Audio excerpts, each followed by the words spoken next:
Let's do it anyhow. Okay. I pledge allegiance to the flag of the United States of America and to the republic for which it stands, one nation, under God, indivisible, with liberty and justice for all.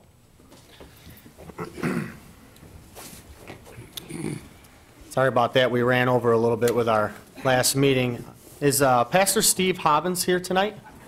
Pastor Steve, thank you for being here. He's going to open us up in prayer. Come on up to the mic and just make sure the green button's on there on the base. And It's on. okay, thank you. Okay, let's pray. Father, thank you for the opportunity to come to you in prayer.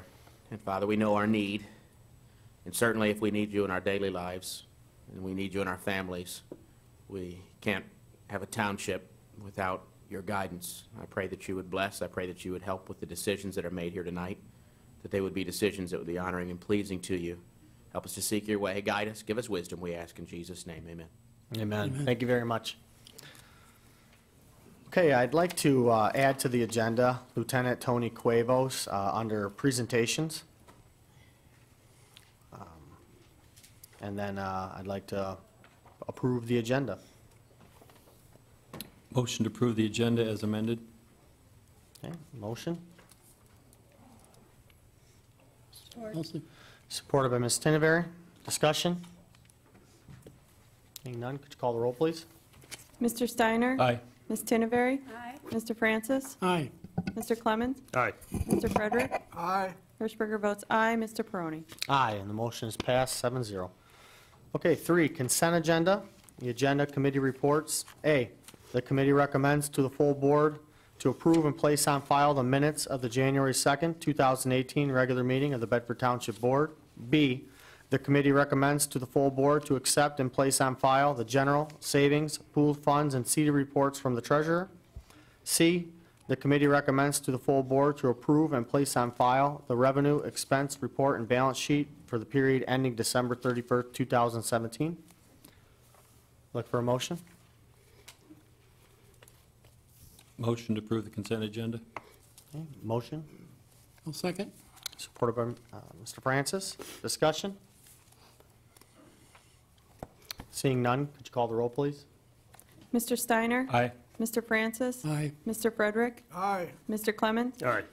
Ms. Tinneberry? Aye. Hirschberger votes aye. Mr. Peroni? Aye, and the motion is passed 7-0. Okay, at this time, we have public comment. Comments limited to 2 minutes for board agenda items only. Mr. Cuevos, do you need a couple more minutes to get set up? Okay, we'll do comments at this time. So if you have any comments for agenda items, come on up.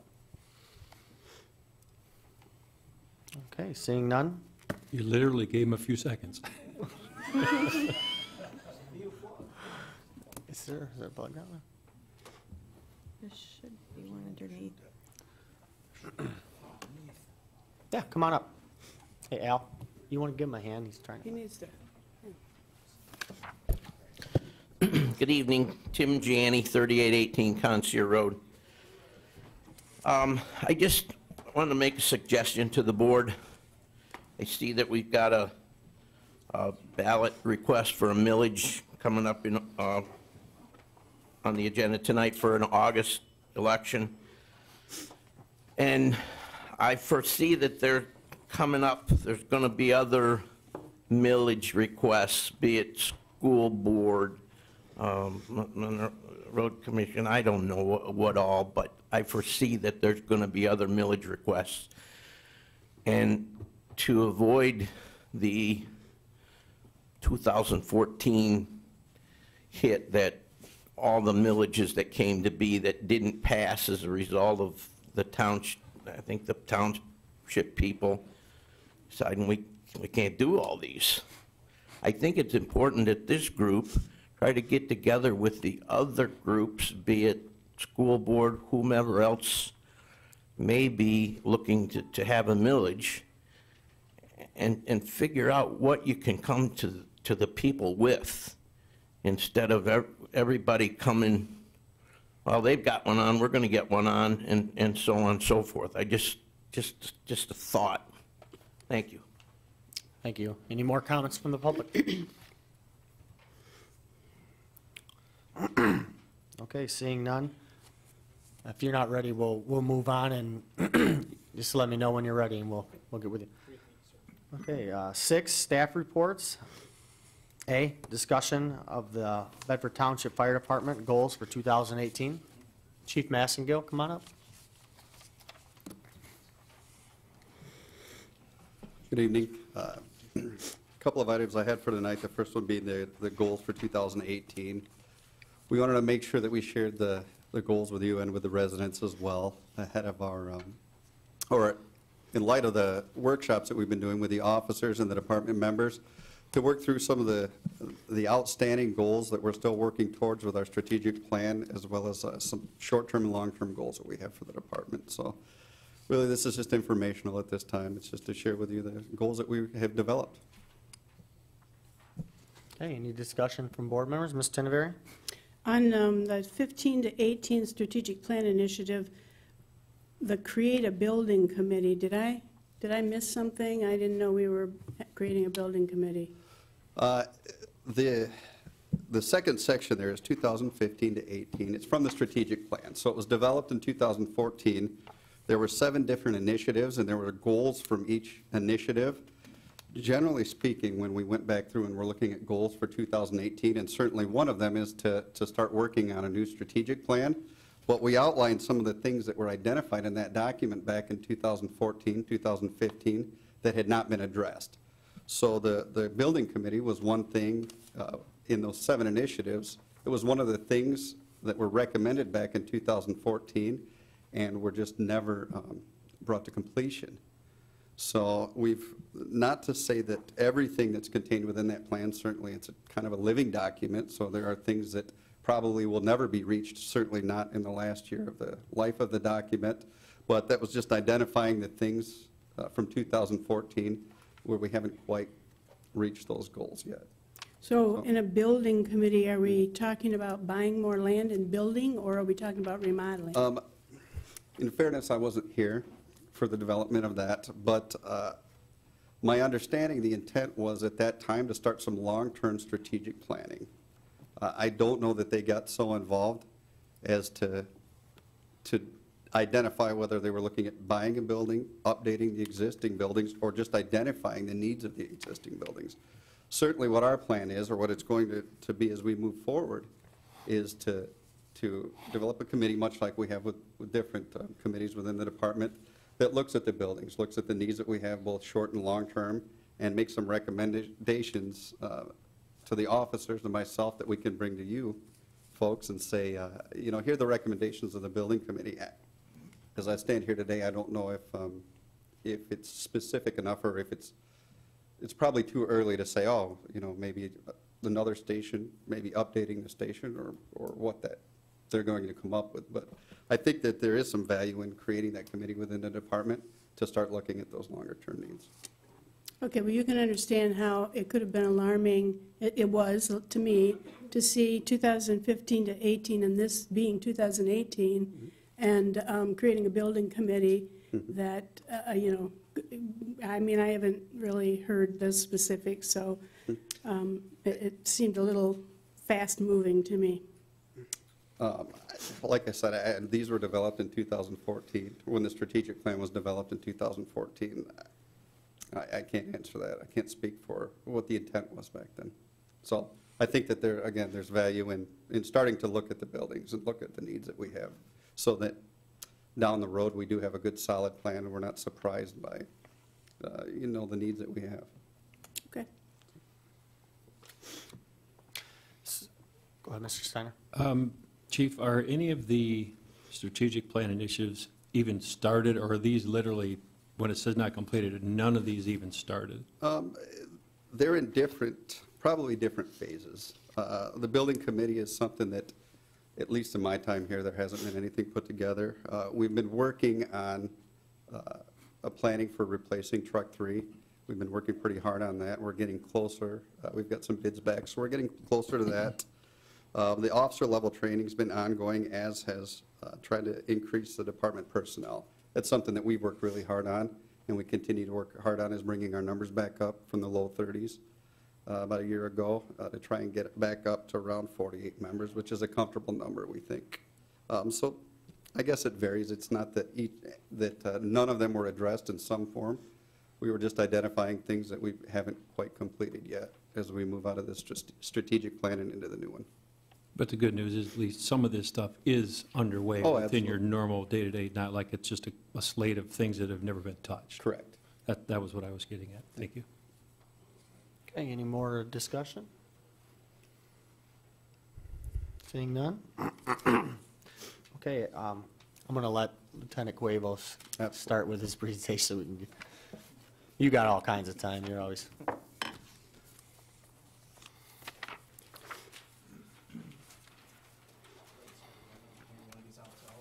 I appreciate the time today. Apologize for some of the technical Oh, that's okay. put-togethers there. Hopefully it didn't. Thank you. Thank you.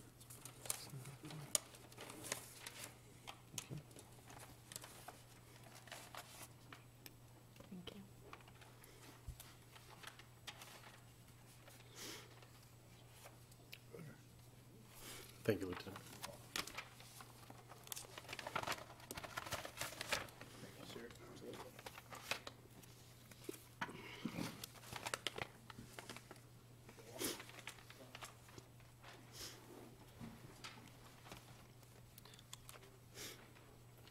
Well, I appreciate your time today, and I appreciate the audience's time. I'd like to, purpose for me being here today is just to kind of give you an update. We talked last year, and it's give you an update on some of the services we've been providing to the township in regards to traffic enforcement, and also some of the initiatives that we're going to be moving forward with this year. If you have any questions while I'm speaking, feel free to interrupt me so we can talk about it right then and there, and then I'll be happy to answer any questions at the end.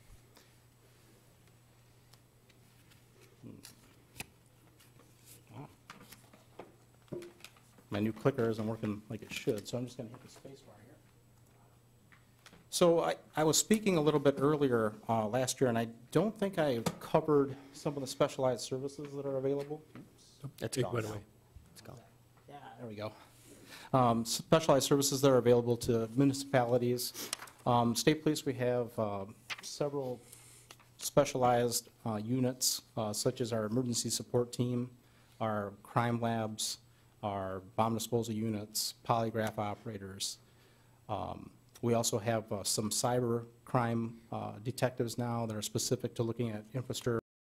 I believe there was a complaint down here that one of our cyber investigators dealt with. All of that stuff is available to any police municipality free of charge. There's nothing that, what's available to us is also available to the Sheriff's Office, to Erie Police Department, Dundee, et cetera. I just wanted to make sure that you understood that, and that slide's contained in the PowerPoint packet that I gave you. Our activity this year, so in 2017, we were busier than we were in 16. We had basically about 7,200 complaints. We arrested 2,648 people. 563 of them for felonies, and then 2,085 for misdemeanors. I'm going to use my packet here too. 479 fugitives, and we had about 3,300 arrest counts. And what an arrest count is basically whenever there's a crime committed, there could be, an individual could commit more than one crime or more than one count. So that's what that number comes from. Our citations that were issued, we issued about 5,200 citations, and we issued about almost 11,500 verbal warnings. So that means basically for every traffic stop, we have a pretty good ratio of likelihood a citizen got a verbal warning in lieu of a citation. And then our traffic stop per hour, our rate was 1.99, so we're making basically 2 traffic stops an hour during that activity. This next slide that you're going to see is a snapshot of overall criminal activity in the county. So where I got this information from was from MICRE. And MICRE is Michigan Incident Crime Reporting System. That's where every police agency in the state reports up their Part 1 crimes. And those are your crimes that are basically a certain file class or a crime type and below. So what you're seeing there, the number reported is the number reported in the county. That's not just MSP, but that's all agencies. The next category that you'll see is the percent change. So some categories went up, but the majority of crime in the county went down. Some of them went down by double digits. So that shows you that we are having a reduction in crime, which is a good thing. There are some things that concern us, and I'll talk a little bit more about non-aggravated assault, because that's a crime that we need to be concerned about, because the crime of domestic violence is contained in that stat, and that's our #1 violent crime in the county. I have a question. Can we just Go ask ahead, questions? go ahead. or- Sure. Now, does these statistics include just Michigan State Police? No, It's these- for the county and you? Okay. Correct. County, us, and all the municipalities. Okay. So basically Monroe Oh. PD, Dundee. Yeah, the all one, of them. okay. Anybody who reports into Micah, which should be everybody in the county. Okay, thank you. You're very welcome. Yep, and I'll talk a little bit more about larceny prevention. That is a crime that really, we have a hard time solving those, and I'll get to our clearance rates next, and those will be specific for my agency, but larceny is a big issue, property crime in the county. Larceny from vehicles is a big issue, and I'll talk more about that when I get to the initiatives. So crime clearance is basically how successful is a police agency in clearing their criminal offenses. So it's kind of like a little report card. So if these are specific to my post, and these are Part 1 crimes only. These aren't all the crimes these aren't all the incidents we investigate, but these are the ones that are reported to Micah, which is also reported to the FBI for U.S. crime statistics. So when you look at these clearance rates, as you can see, some of them are very high. Our overall clearance rate as a post is almost 80%, which is extraordinarily high, which is really good.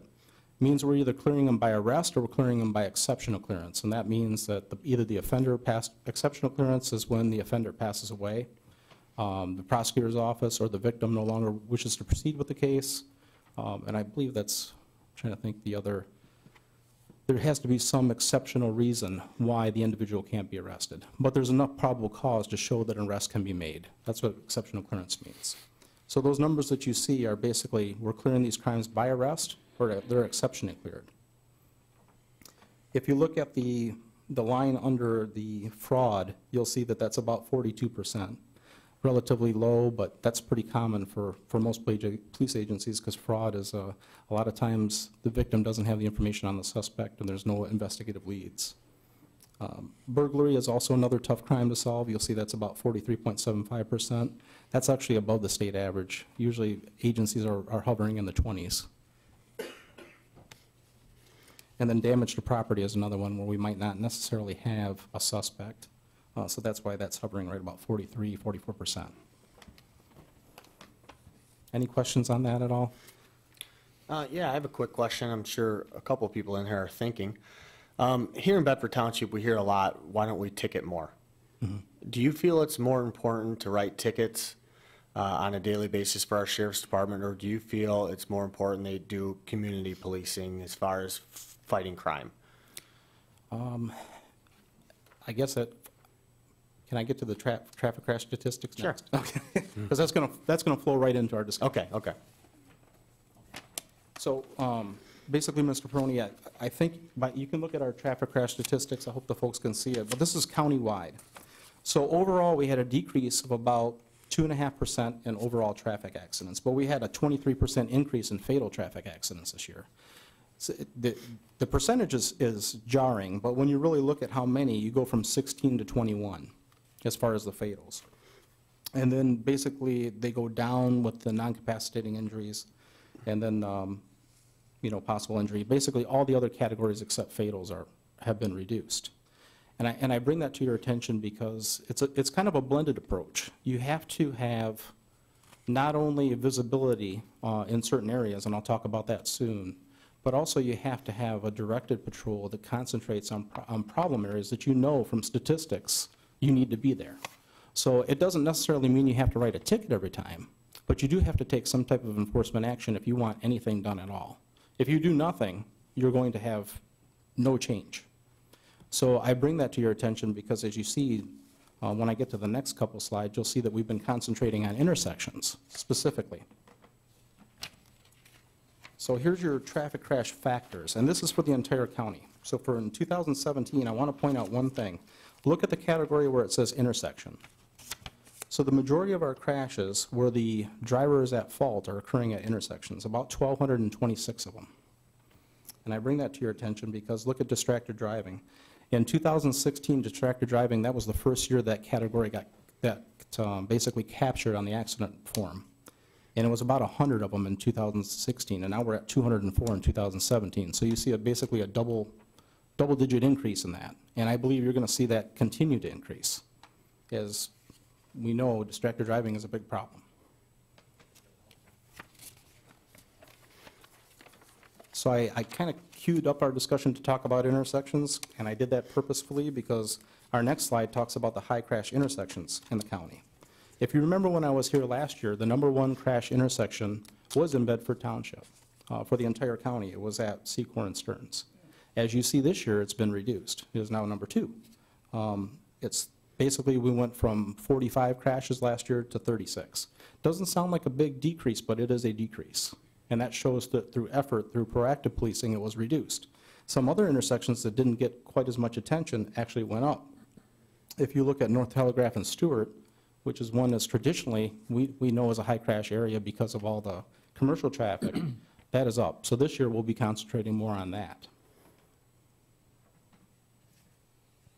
Okay, so now let's look at the crash intersections specific to Bedford Township. These are all the high crash areas in Bedford Township, where Secor and Stearns is still #1. Lewis and Stearns #2. Lewis and Smith, basically up and down Lewis, and then Secor and Smith. Those are your top 4.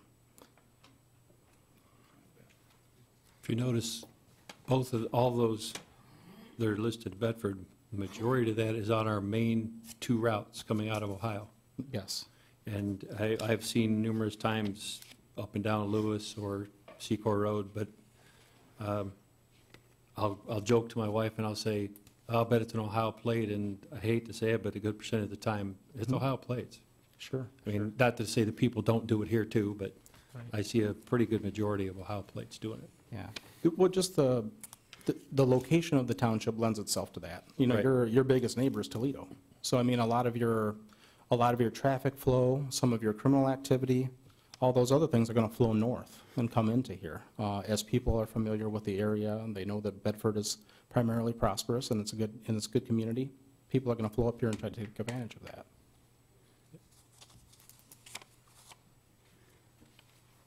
So let's talk about some crime prevention initiatives that the department's doing. I forgot to hand out a couple other things to you, but I'll do that here in a minute.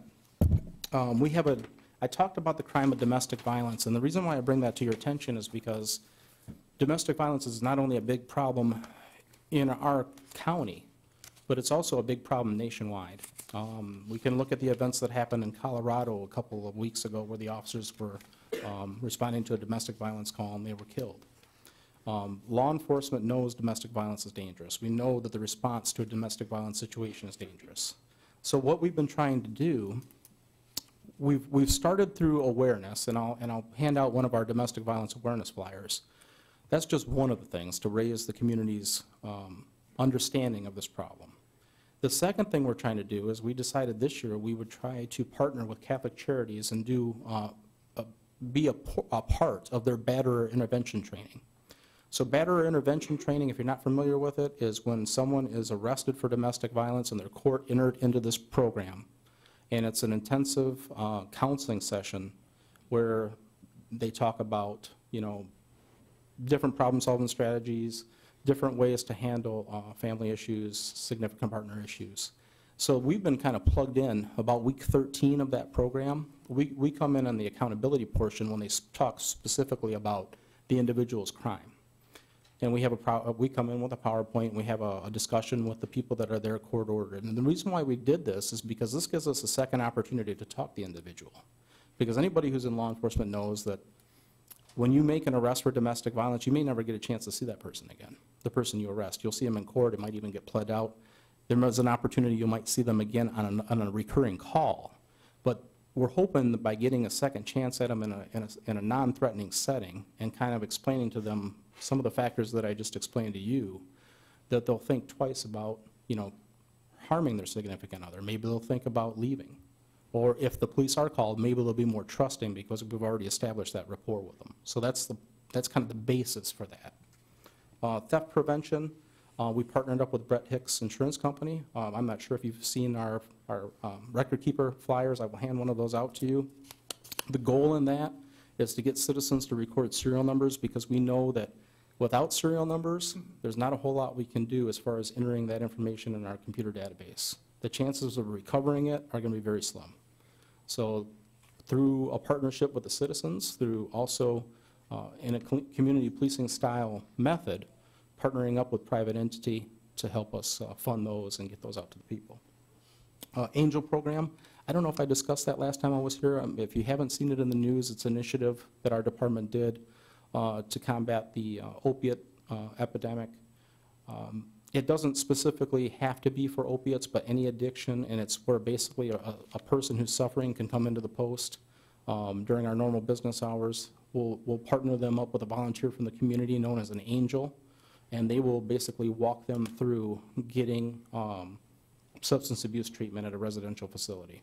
And we've had success with the one person that we had come in. We haven't had a big turnout from the community as far as the addicts themselves coming forward. The other nice thing about our program is that if they come there with a personal use quantity of narcotics, we take it from them, no questions asked, and we destroy it. And we have an agreement with the prosecutor's office where they're not charged. So it's an option for them. Now, personally, everybody knows addicts, once you'd have to be pretty rock bottom to walk into a police department, and look for it. But look for help, but your family members probably would help steer you that way, because we're a safe option now.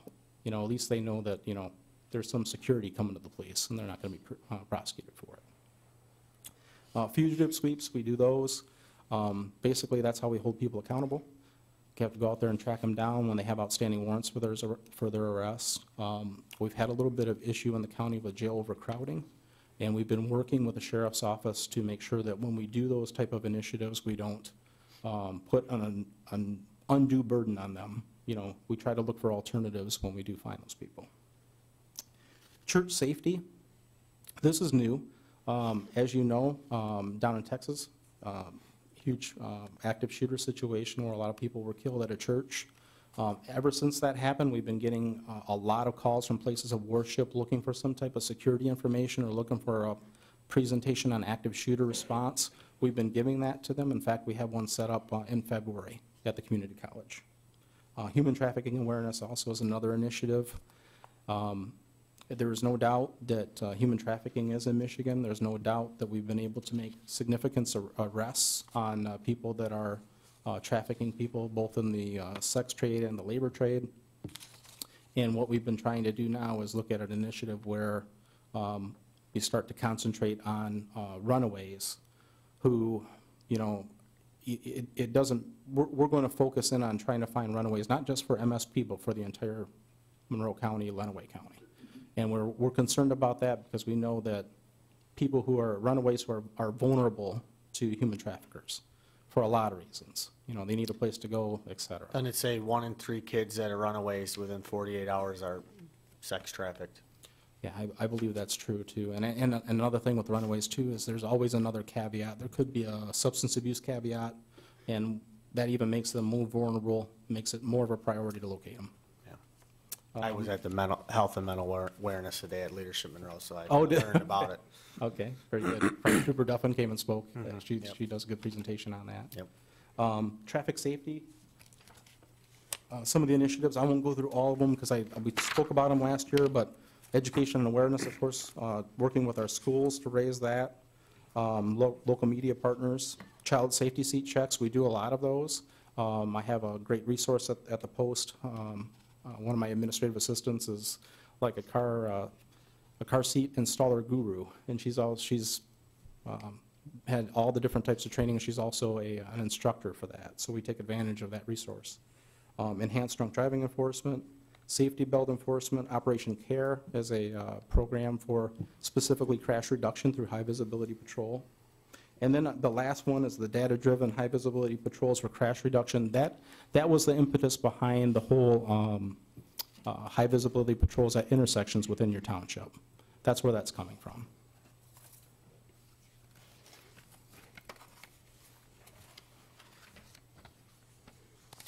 Of course, our community outreach efforts. We talked about all the things that we do. I think we had a coffee with a cop session down here at the Tim Hortons in Bedford. Those are always great. It's nice to have the citizens come forward and tell you some of the priorities that they feel, public safety-wise. We take that information and we go back with it. In fact, we're developing an initiative right now based on a conversation that happened here in Bedford Township to help out local grocery stores that are getting returnables from Ohio. And basically, these people are committing retail fraud through cashing those in. Youth Leadership Academies, we have those. Citizens Academy, we've had a great turnout from Bedford Township citizens who come to our Citizens Academy. Community Health and Wellness Fair. For those, I know Mr. Peroni was out there. I'm sure several others were out there, but we had it at Bedford High School this year. And we had a Train Like a Trooper physical fitness event that the young men from the football team and some of the people from the community were lucky enough to participate in. And that's that last picture that you see on that slide are the people who participated in doing a chairs exercise, which is modeled after basically using chairs to facilitate all different kinds of push-ups, sit-ups, all kinds of good stuff, like we do in the academy. So that's where that comes from. And lastly, questions. Okay, so I'm pretty much set. What do you have for me? Any questions from board members? Fredericks? Lieutenant, how many officers are assigned to your post? My post has 25, and then we have 20 on the road.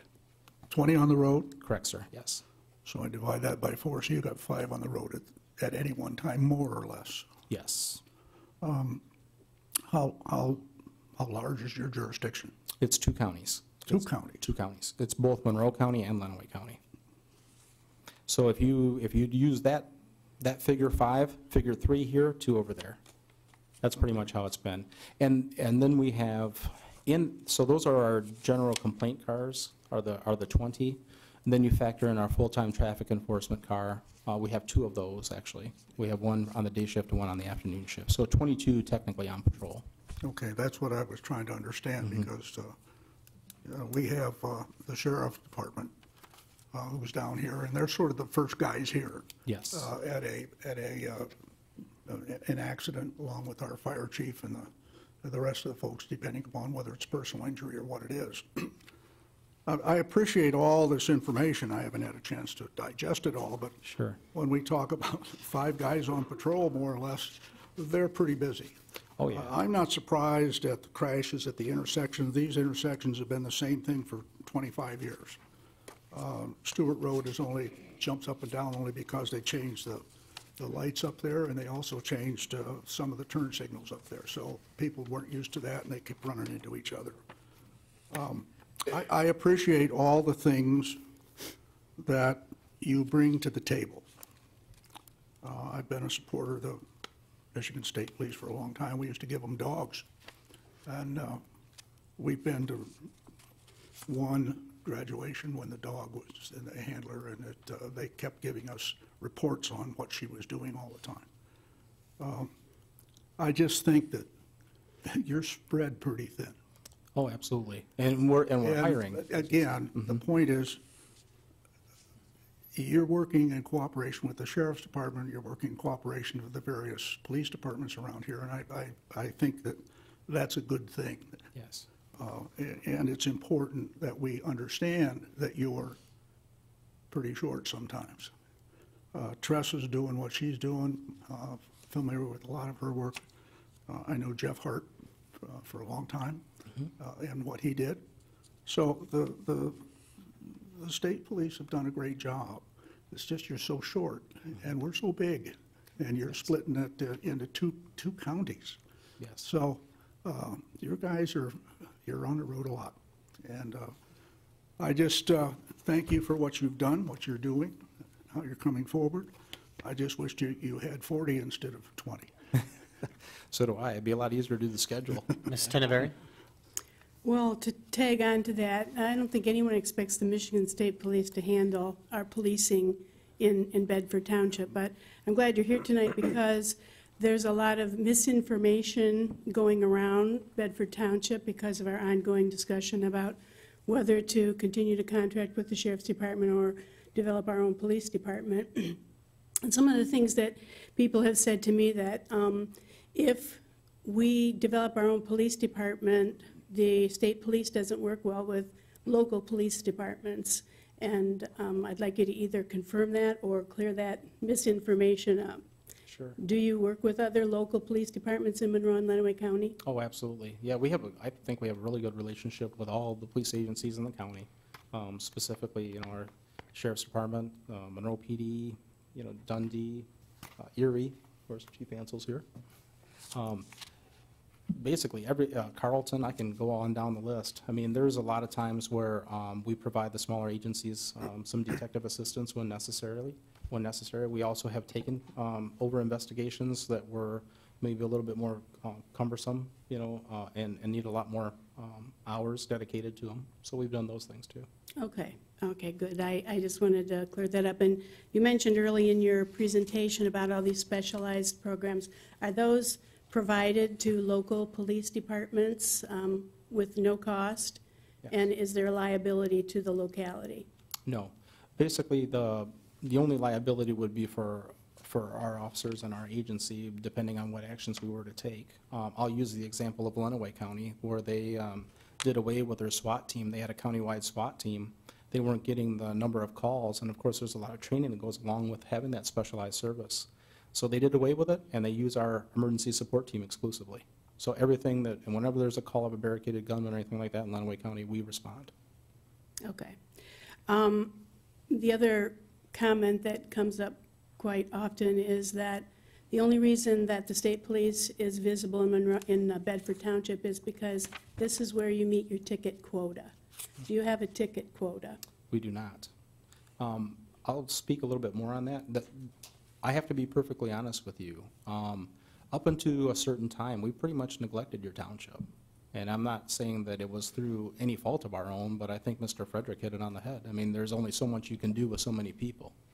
But when you really look at the statistics and the number of crashes and the number of and the type of activity, it just made sense for us to come down there and assist. Now, we were at no time, I don't think I ever, made any type of promise that we could provide the level of service that the sheriff's office provides on calls. We can't.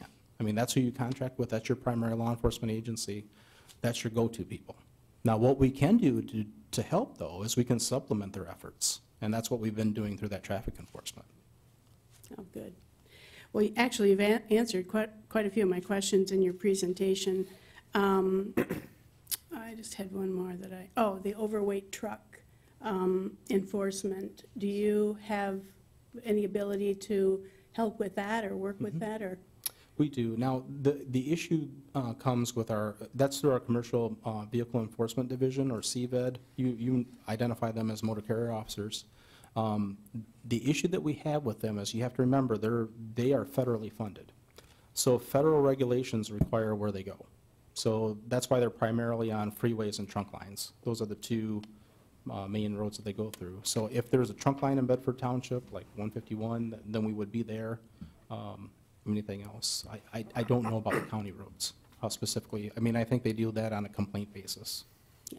Okay. Thank you very much. I appreciate you coming. Thank you. Any more questions? I have a question. Ms. Hirschberg? I just want to understand this Monroe Post clearance rate. Yes. Does that mean that all of the offenses have to be cleared by the Monroe Post? I mean, just for an example, the first one, murder, manslaughter, 6. Did you have to clear all of those? So if we look at so clearance rates are specific to the actual agency. So these are just the Monroe Post clearance rates. So that's I think you're seeing the criminal offenses as 6, but we had 1. I didn't put the number of homicides That's what that I we was investigated, wondering. yeah. Those are just the percentage of rates. Basically, that's the amount of times that we're able to clear a complaint, either successfully through an arrest or through exceptional clearance. Okay, but it's only the ones through your post, it's not all of these through the county? Correct. Our numbers are included in the county numbers. So, but if you look at that slide, just view that as the total number of higher level crimes in the county and the percent change. If it's an increase from last year or a decrease, that's where that comes from, 2016, 17. Thank you. You're welcome. Any more discussion? Well, thank you very much for being here. I really appreciate it, and all the information's great, and I appreciate you guys' hard work. Great. Thank you, Mr. Prunty, appreciate it. Thank you to the board members for your time, too. Appreciate that. Thank you. Okay, 6B, request for approval for an August 2018 ballot request for a .5 mil, 10-year levy to address critical apparatus, equipment, and building needs. Chief Massigill. Thank you. I don't think it's any secret to the board or to the township residents that we've got a lot of needs within the fire department to maintain the level or to continue to provide the same level of service that we have now and that we've provided for a number of years. We've been working on planning pretty much, well, as far back as 2014, 2015. Again, the strategic plan and the annual report identifies the needs of the department. And really, at that time, we're looking at some pretty significant needs in 2017. The replacement of 3 trucks that'll fall outside the NFPA recommendation for use. We've got many, many other needs, the extrication equipment, the jaws of life, our thermal imaging cameras, our radios, the list goes on and on and on. So it's something we've been looking at pretty hard here over the last year. And historically, we've identified that, like I said, back to 2014, 2015, we've identified these needs, but we haven't done anything about them. We know that we need millions of dollars worth of equipment upgrades just to maintain the level we're at now, but we really haven't put in place a plan to accomplish that. And as we've discussed it within the department, with the fire authority, and even with the board members, we knew that at some point we were going to have need, or the needs were going to be past what we have budget-wise.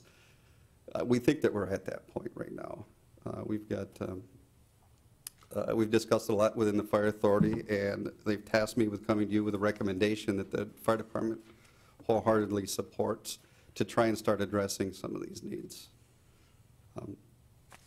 First and foremost, and again, I know it's something that we've shared with the public, we've spoke to a number of community groups about the needs for the replacement of the ladder truck. We've got 2 other fire engines that are also 26 years old that were slated to be replaced in 2017 at a cost of probably $500,000 apiece.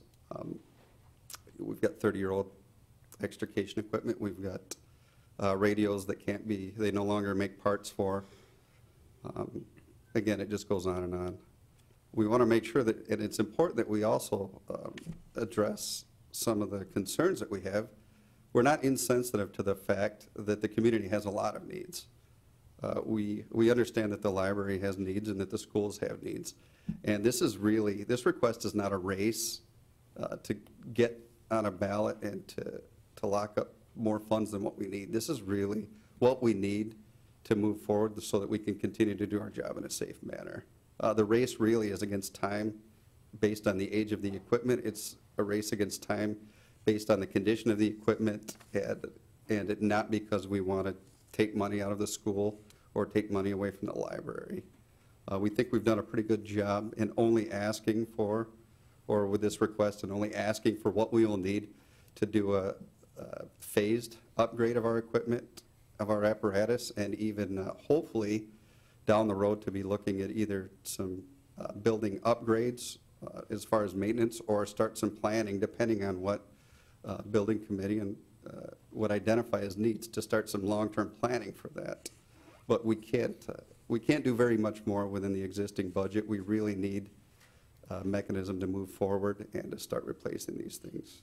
I don't want to take up a lot of your time, but I can give you one great example of that. Being 2 weeks ago when we were at a fire and I missed the board meeting, we had firefighters in the basement of a house. We had them on the first and the second floor.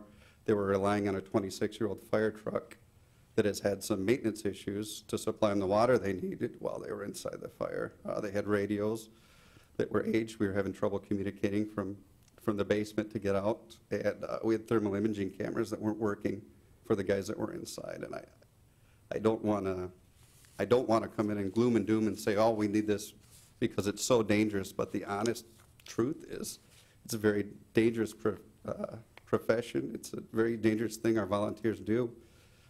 Not on a daily basis, but certainly on a monthly basis, and we really, really need to start addressing these equipment needs moving forward so that we can do the best job that we're trained to do. Any discussion or questions? Chief, have you guys talked about, Mr. Janney said about joining other forces with millages and getting with school, and you want to talk about that a little bit? Or you could probably address it too, Mr. Francis, but either one. Go ahead. Go ahead. We would certainly welcome, and we'd be happy to sit down with the school, the library, to have a discussion, a broader discussion about roads. Again, I'm a taxpayer here too. I know there's only so much that as citizens, that as taxpayers, that we have to approve. And we would be happy to sit down with any of those groups and come up with a plan together. My fear is that as we continue the planning, the equipment continues to age. We continue to have breakdowns. We continue to have maintenance issues and concerns. And we really feel time is of the essence. So we're okay with that. And we don't want to ask for more than what we need. We certainly don't think so. And I'm confident that as we sit down, or when we sit down with the rest of the groups and moving forward, that what we're asking for is not, it's probably the bare minimum that we need moving forward to do a good job with the equipment that we need. I just have one concern about the ballot request, and I brought it up to both Mr. Francis and yourself, is adding building needs to it. I feel like, it's pretty clean and clear apparatus and equipment, as far as replacing, it's obvious. But you have 3 buildings, and when you say, and building needs, we could get ourselves in a situation with that millage money to where you're tearing down a whole building but one wall, like we did with the library, and call it, whatever, and an upgrade, I don't know. So I don't want to get people's worried that, hey, we could get ourselves in that situation again. With the apparatus and equipment, it's pretty cut and clear, Sure. There was a lot of discussion about that in the fire authority meeting. I think that the benefit is that towards the end of this, we know that, correct me if I'm wrong, Mr. Francis, but if this was approved, it would provide us maybe $4.5 million over 10 years. Our apparatus, our equipment needs alone will exceed that as we move forward. However, we don't want to paint ourselves into a corner where we're not planning for the future. Even if it was like a sinking fund or a little bit of money we were putting away for emergency repairs. A year ago, the roof fell in at Station 1, and we were looking at some pretty significant repairs and pretty significant costs. To address an emergency situation like that, even for instance, with existing funds, rather than coming back and trying to carve it out of general fund money or take it away from somewhere else, just that little bit of flexibility may be beneficial, but we certainly understand, or I think you make a valid point that the building situation is not something that we're going to fix sooner than later. We have to address these other critical needs, which are the equipment and the apparatus first. and I think that would really clean it up, for the people that are going to be voting it out there. But, Ms. Tinneberry? Yeah, I've talked about this, and you know that I'm not totally in favor of what you've presented here. I'm starting with this. I'm a little alarmed at the letter to the board and the emotional state of the description of things that you have here. The vast number of needs. I mean, vast is gigantic, huge, titanic. I mean, do you really think that as a department right now you're facing vast needs? I would I would probably, if I was being personal about it, if it wasn't just try to be objective, I would use much stronger language, like critical and crucial, and I think I may have in there, but. You did in other areas. The concern is, yeah, I think that vast is the bare minimum word I would use to describe it. When we're looking at again, this isn't anything new. When we're looking at annual reports from 2015, 2016, that talk about $2 million worth of apparatus needs just to maintain the NFPA standard or stay within the NFPA standards in 2017. We've now surpassed that, and we've got other equipment and other apparatus that's aged, that's well outside of what the NFPA recommends. I think that VAST is a pretty accurate depiction of it. You've been in this business longer than I, and in other departments, and you have to know, at least I know, that almost every department I ever talked to is in the same situation. They have 20-year-old equipment. I work in Ida, and their equipment is much older than most of what you have here, or maybe all. I think that, you know, these are things that fire departments have to face, but to ask for a 10-year millage, I think 10 years is far too long to tax the people on something that we have no list of things that you're going to be. We have the capital improvement list, but we don't have any that you need within the first 4 years, maybe a 4-year millage instead of 10-year. And the other thing I wanted to mention, you say that you've worked under the same budget for 20 years. It's not the same budget, or it may be the same budget, but it's not the same amount of money, because every year one mill generates more money. So you make it appear as though you've had to use the same money since 2000, and that's just not true. I would have to respectfully disagree with you as far as Ida goes. And you've got to understand that some of their equipment is older, just like ours is, but the frontline truck that they use, their first trucks out, is certainly under the NFPA recommendation of 15 years old. Whereas we've got one of our districts that responds out. The options that we have are 2 26-year-old trucks to respond out first over on the east side of town. So every fire department does have budget challenges. I don't disagree with that. I certainly understand that. But I think that we have got to, we've got to start looking long-term. We have got 14 pieces of apparatus. We're going to reduce the fleet. We hope to reduce the fleet a little bit within the next few years, but we can't reduce the fleet when we're relying on 26-year-old trucks without a backup plan. And this backup plan, again, sometimes is another 26-year-old truck. It's very concerning. Well, let me just say that I totally support anything the fire department needs with regard to safety for the firefighters, anything. And we have proven that, and I voted along with it, and in agreement that you know, the whole year we've been supplying things. I'm making it tough because I believe that to just ask the public for 10-year millage is kind of putting you know, yourself in a bind too, because would you rather have it pass for a 5-year millage, or would you rather have it go down putting 10 years on there? I'm just saying that I think I can read the public, and I'm not too sure that the public would be happy with a 10-year millage. I'm not sure that we can effectively, or that I can effectively gauge the public. I think that the best that I can do is share the information with the public so that they understand that we would like to spread out these purchases. We would like these purchases. We're not coming to the podium saying, hey, we've got $4.5 million worth of apparatus alone needs. We need to generate this money in the next 5 years. I think it would be more fair to the public to ask for a little lower amount for a longer term.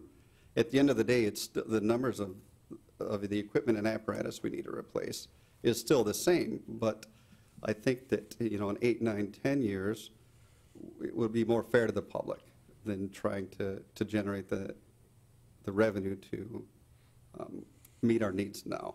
I think that spreading it out. And the apparatus plan we have certainly relies on that and keeps that in mind, because we're looking at, we would be looking at holding on to some of this equipment a little longer than maybe we're comfortable with. At least one of the apparatus would have to be stretched out under a 10-year plan for, to the 30-year mark. We'd be utilizing a reserve engine up until it was 30 years old, or for another 4 years before it was slated to be replaced, because we want to be fair to the library, we want to be fair to the school, we want to be fair to the roads, and we don't want to come in with the numbers that we really need to replace things in the next 5 years. It's much more fair to everybody involved to spread it out and have a lower number every year for the next 10 years. I think that's, I don't want to speak for the fire authority, but Mr. Mr. Francis may be able to. Mr. Swanett? Supervisor Pearlie. Chief, I want to tell you, thank you. You and I have talked for hours about this subject matter since April. Since we budgeted last year, we've met. And to address one of the comments that was made earlier tonight, this township absolutely is owed an honest explanation about need in the future. And kind of the traditional of we asked for a $500,000 and then the next year there's another half, and 2 years after that there's $1 million. It just doesn't feel right. Sometimes it has to happen, but it doesn't always. And I know you specifically have worked really hard to crunch your numbers. You and I have had several conversations about, is it a want or is it a need? Is it an absolute? And one of the things I appreciate, Chief, is you're not a politician. You're a chief. And you're worried about the people in this community, and you're worried about your own firefighters, and then the ultimate decision, you know, we have to then take to the township, and they'll say yay or nay. Based on our conversations, do you honestly feel that less mill is doable and/or for a shorter duration? Than the request here? Correct. I think it would be a mistake. And I'm assuming from our conversation that it's a mistake because we ultimately have to catch up to a minimal standard. We do. Yeah, we do. We have to, first we have to catch up, and then we have to have the ability well into the future to maintain that minimum standard. I would hate to think that 20 years down the road, when I retire and the next guy comes in, and I would certainly like to leave it down the road when I retire, that there's no more playing catch-up, that we are replacing things when they need to be replaced, and we're not facing a difficult, vast amount of equipment needs that we have. Well, I just will tell you thank you, because I know you've put a lot of time and energy into it, and I think the logic is sound. I can say this just to be quick. I don't think there's been one moment where I've met with you over the last 8, 9 months where you have presented a want. It's always been a need. So I just wanted to throw that out there. Mr. Francis, go ahead. Well, we've spent a bit of time on this, and we're trying to address a long-term problem. Why would you want to have a short-term fix for a long-term problem? The need is there. Everyone's got the list. It's $4.5 million for the equipment. Now, some we might not get, but there'll be others that'll plug it in. The number is probably a very good working number this far out. What this kind of a millage does, this $500,000 will generate about $450,000 a year, something like that, depending on the valuation, which over the years has not always gone up. It's gone down in several years ago. We all experienced that it's kind of worked itself back up, but it hasn't been a steady increase in the funding of our one mill for operations.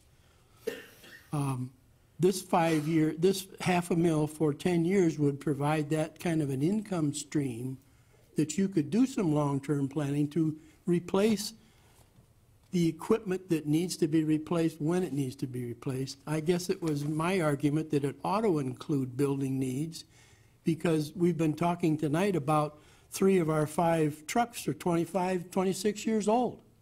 We have 2 of our 3 buildings are over 70 years old, and frankly falling apart. And if you don't believe it, go walk through them. I've been in every one of them multiple times. It's an issue that we just can't hide from. No one likes to pay taxes. but there's got to be an element of trust that a long-term plan is trying to be developed here with a long-term fix, not a short-term fix on a long-term plan. Because if you did that, in the end of 5 years, you've still got another 5 to go. With no hope, it will goof up the planning for that, for one thing. What is the timing for replacing those specific apparatus or equipment?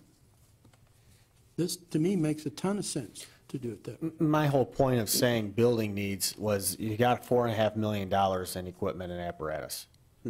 You're going to generate roughly that. Why would you put building needs in there? That's all I'm saying, is to clean it up. Because any money that we're going to free up monies by this millage, I mean, and that could go Well, we can talk about that. to building. But, Mr. Frederick? The strategic plan that the chief put together with respect to equipment replacement is similar in almost all respects to the one that Chief Rudy Ruiz put together 4 years ago. The key in each instance was, what is the most important piece of equipment that must be replaced and in what order? If we talk about a ladder truck, you're talking about $1.2 million to $1.3 million, $1.4 million, whatever that is. We don't want to go forward to our citizens and say, okay, I want a $1 million for the next year and a half, for 2 years, so I can buy a ladder truck.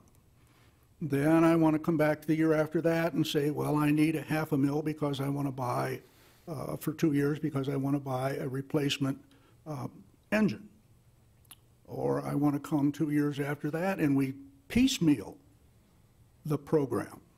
We shouldn't piecemeal this. This is a strategic plan that has been studied, been looked at, and is believed to be the best way to go forward. Now, Mr. Janey brought up a very interesting point, and that is, could we work with others to kind of ease the pain, I think is the right word, on our citizens? Clearly, we know that DTE is going forward at some time to substantially reduce the value of their two plans.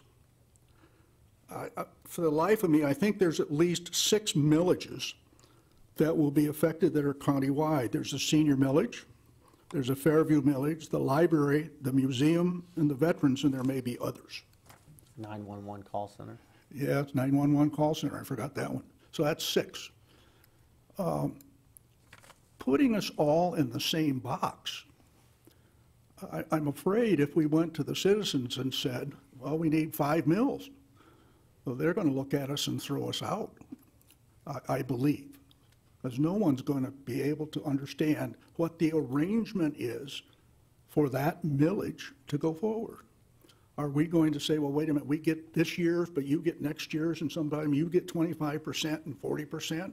I think we'd be arguing for 2 years over what the percentages would be. I think that's certainly a point we should be looking at. I think that's an important issue. But I'm looking at Bedford Township and its citizens, and we're getting older and we're getting grayer, and we're building 3-story senior housing. We're trying to, take a look at what the response time is. We're doing very well, but how many responses are we doing from each station? A lot of them. And they're all, most of them are senior citizens. Not all, but some, most of them. So I think that we need to be considering, I'm in the graying area too, but I think this plan has been looked at, studied, we beat it to death. I can understand the issue about building.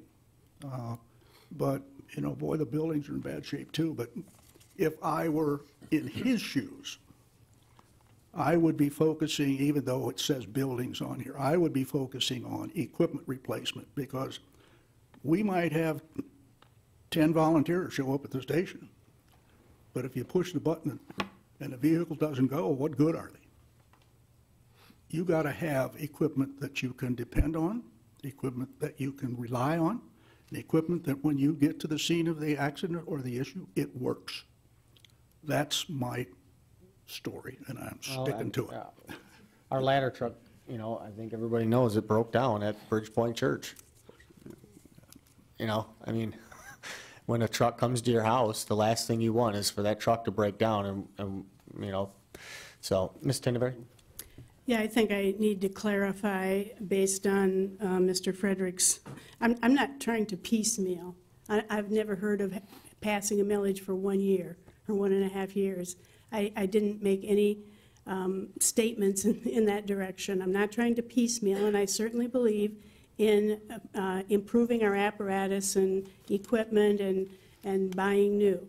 My comment was merely that a 5-year millage to putting it on for 5-year millage for 5 years, and then showing the public some productivity and some you know, valid use of the money that they have committed, that you know, then put it on for the next 5-year millage. I mean, what makes the difference whether it's a 10 years or 5 years and then another 5 years? The other thing is, and I wanted to ask Chief Massengill, and this isn't a personal attack. I mean, certainly, I totally understand the work you've put into this, and I appreciate your professionalism. I've told you that before. But I'm not a trustee who's just going to lay down for anything that comes in my board packet. So let's just get that out of the way. What's wrong? We already have a 1-year fire millage. Mm-hmm. Okay. What's wrong with putting on the millage for 1.5? You're going to get a 0.5, and you're going to get a 1 mil. Why not have a 1.5? Frankly, the concern would be this. If that millage failed, if the 1.5 failed, then we would have no means to operate the department.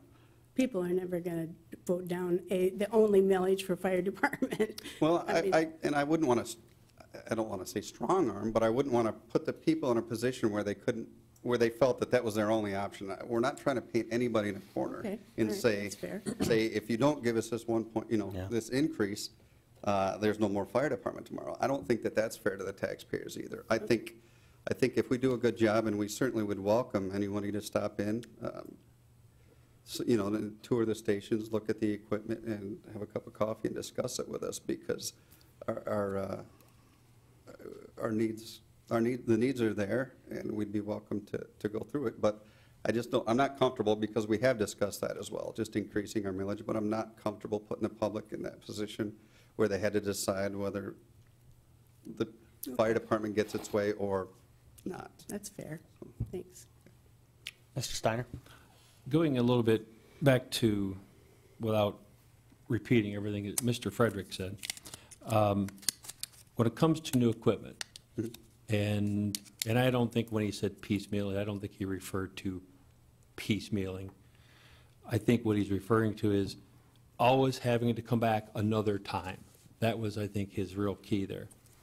But my question is, on average, if you order a new engine, how long does it take to order that engine from the time you spec it out, and I mean the whole thing, specing it out, bidding it out, awarding it, and manufactured and delivered to your door? How long does that take? For a fire engine, better than 12 months. And I'd have to, I guess I'm not as versed, because we have spent a significant amount over the last few months looking at a replacement for the ladder truck. So the Quint truck we're looking at is probably going to be a overall 2.5 year process. I can tell you from the day that a contract is signed, for that type of apparatus, it's a 12 to 14 month delivery date. You're talking the engine or ladder? A ladder truck. Okay, because that was An engine is a little shorter, Right. but I can't honestly say. I think it's probably in the 8 to 9 month range, but that's kind of off the top of my head. And that's where I was sort of trying to get to. Okay, besides all of going for a shorter term, we also have to look at all this lead time that you've got to put in. Then you try to get money for it after all the work is done and everything's behind it. Whereas if you've got a long-term strategic plan, which I know you've done, you and I have talked about the ladder truck, we talked about a couple other trucks. That's part of your plan, because you've got to build all that in. You've got to know that if you're going to do this, you've got to have a way to fund this type of equipment. Sure. So, I mean, everything falls in that timing plan. I think a lot of people forget about all the planning stages until you order it, until you actually receive it. Sure. The next question I want to ask is, and I know this is off the cuff, but on average, I know you do face downtime on trucks. And you had one, you said just the last meeting, you had a fire there. How often is one or more trucks down? I mean, and I'm just saying, if you could, a broad percentage, if it's 10% of the time, 15% of the time, what would you just guess on that? It would be a difficult guess to say a percentage of the time. Last year, we lost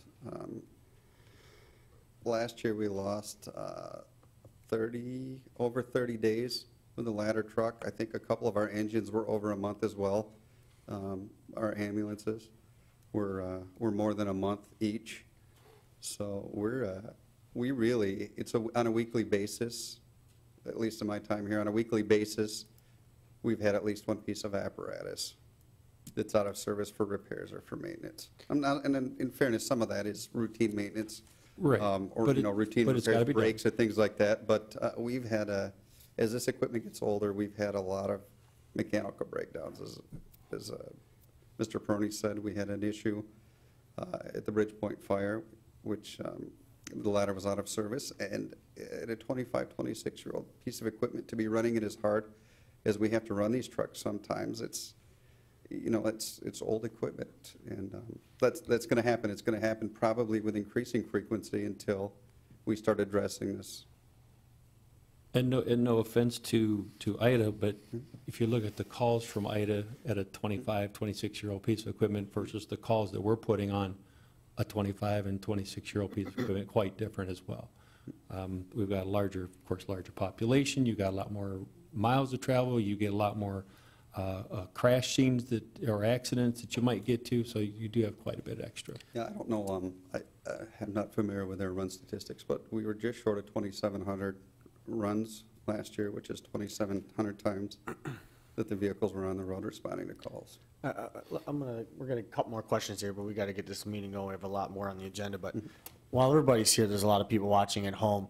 Talk briefly about the ladder truck and the importance of it. A lot of people say, why do we need a ladder truck? We don't have many two-story buildings, or we don't have many high-rises. I think it's really important because that's the most expensive piece of equipment that is presented. Just briefly touch on that. We're not looking at a replacement ladder truck for the ladder truck. What we're looking at, and we should have a report to the board, a pretty comprehensive report next month. But we're looking at what's called the quint apparatus. So it does 5 different things. It operates just like a fire engine. So essentially, what we've spec'd out, what we've got pricing back on, and what we're finishing up looking at the specs for, is a fire engine that also has a ladder on it. So it can perform all kinds of different functions.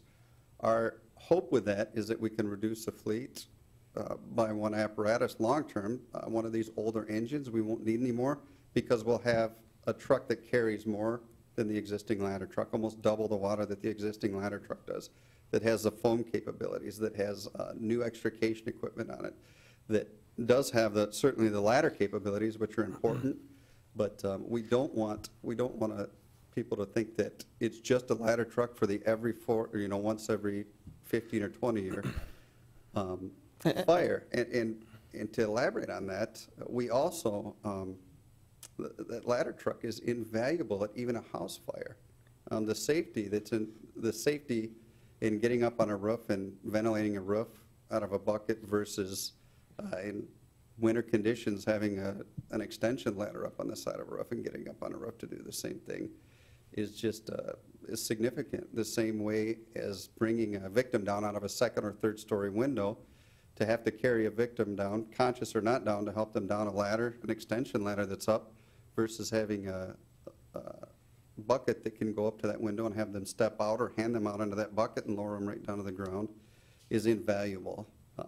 As I said, next month we'll have a much better and much more comprehensive report to you guys, but it's It's not just replacing the ladder truck. Mr. Fredericks? I'm done. Okay. Any more questions? Yeah, Ms. Tennever? I'm wondering if we could table this to have a committee of the whole meeting and plan what millages we are going to be putting on the August ballot, because I think that to just go ahead and vote on this without having a discussion of what's coming next is irresponsible in my mind. I would just like to know if we're going to be asking for more millages. And we don't know that without sitting down and planning. Mr. Francis? I don't know how to respond to that. We haven't talked about any other millages. What would be the process? Would we ask our legal counsel to draft some proposed wording for the ballot issue that we're speaking about, the $500,000 for 10 years? Yeah. Then we'd vote on that language at a later meeting? What's the process for tonight? I need direction from the board, whether it's going to be for equipment or equipment and buildings, or I suppose we could draft some alternate language for the board's consideration. I would recommend to the board we go for equipment and leave the building portion out. That's just me, because I don't think the money is going to be directed towards buildings Okay. when we get it. But I could be wrong. And a couple, 3 years down the road, what if we have a major problem with a building? We have no funds in the operating funds to spend that kind of money. This allows you the flexibility to fix what needs fixing. Probably to state what doesn't need to be stated. If it's not clear in the ballot language, it can't be used That's for all I'm that worried about. purpose. That's right. Mr. Fredericks?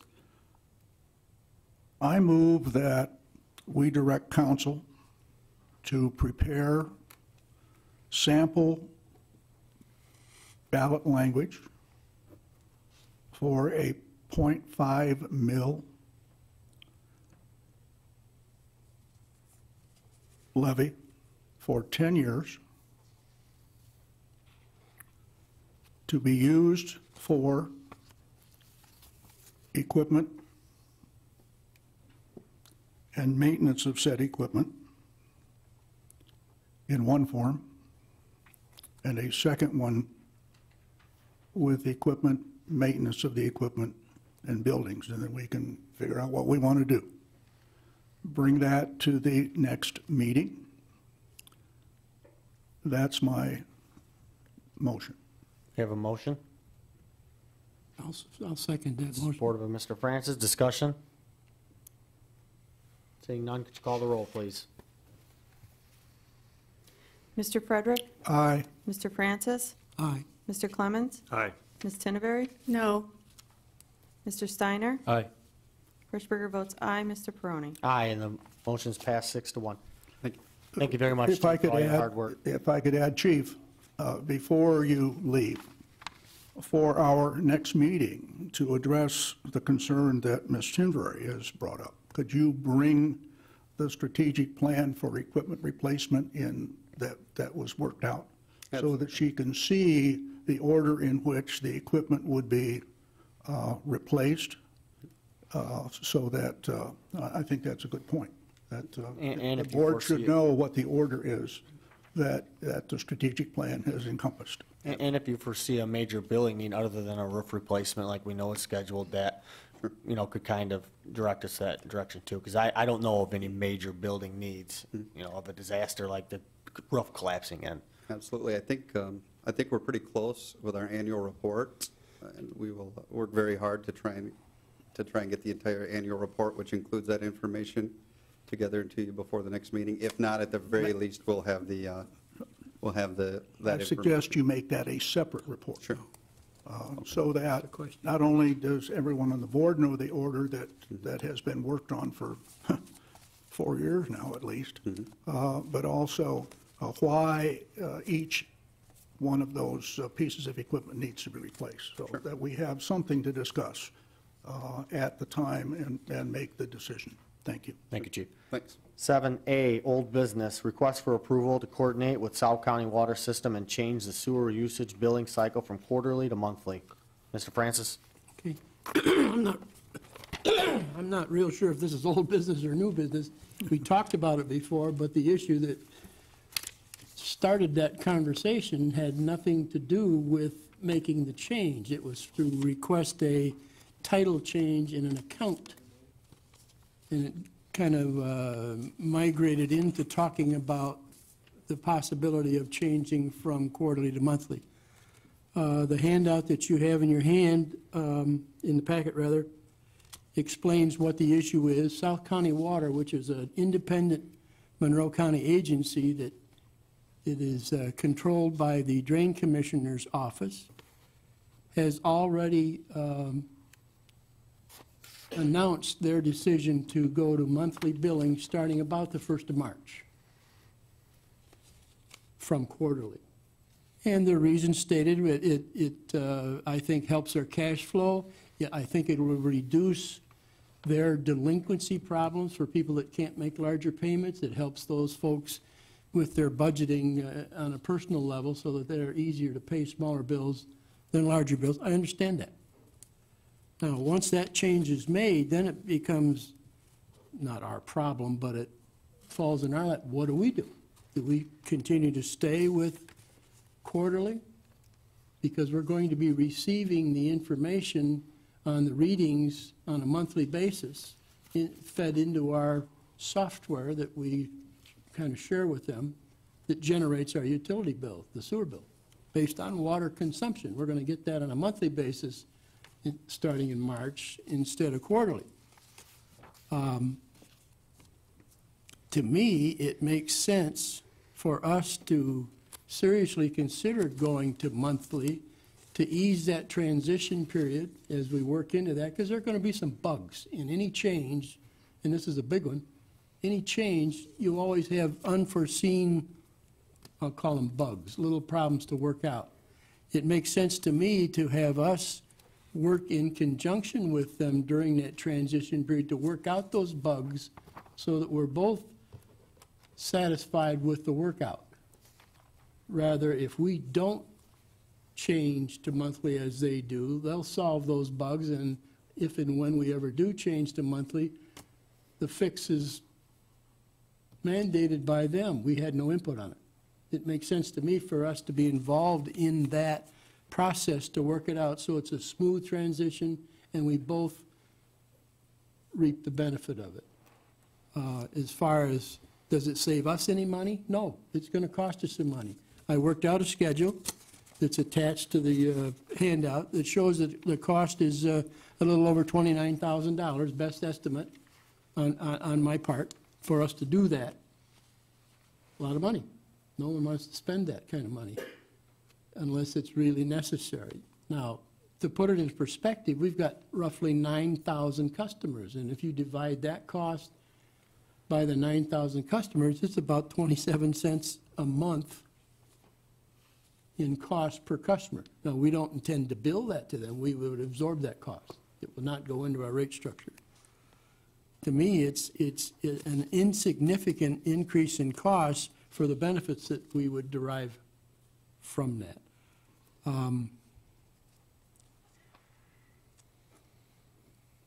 There, at one point, there was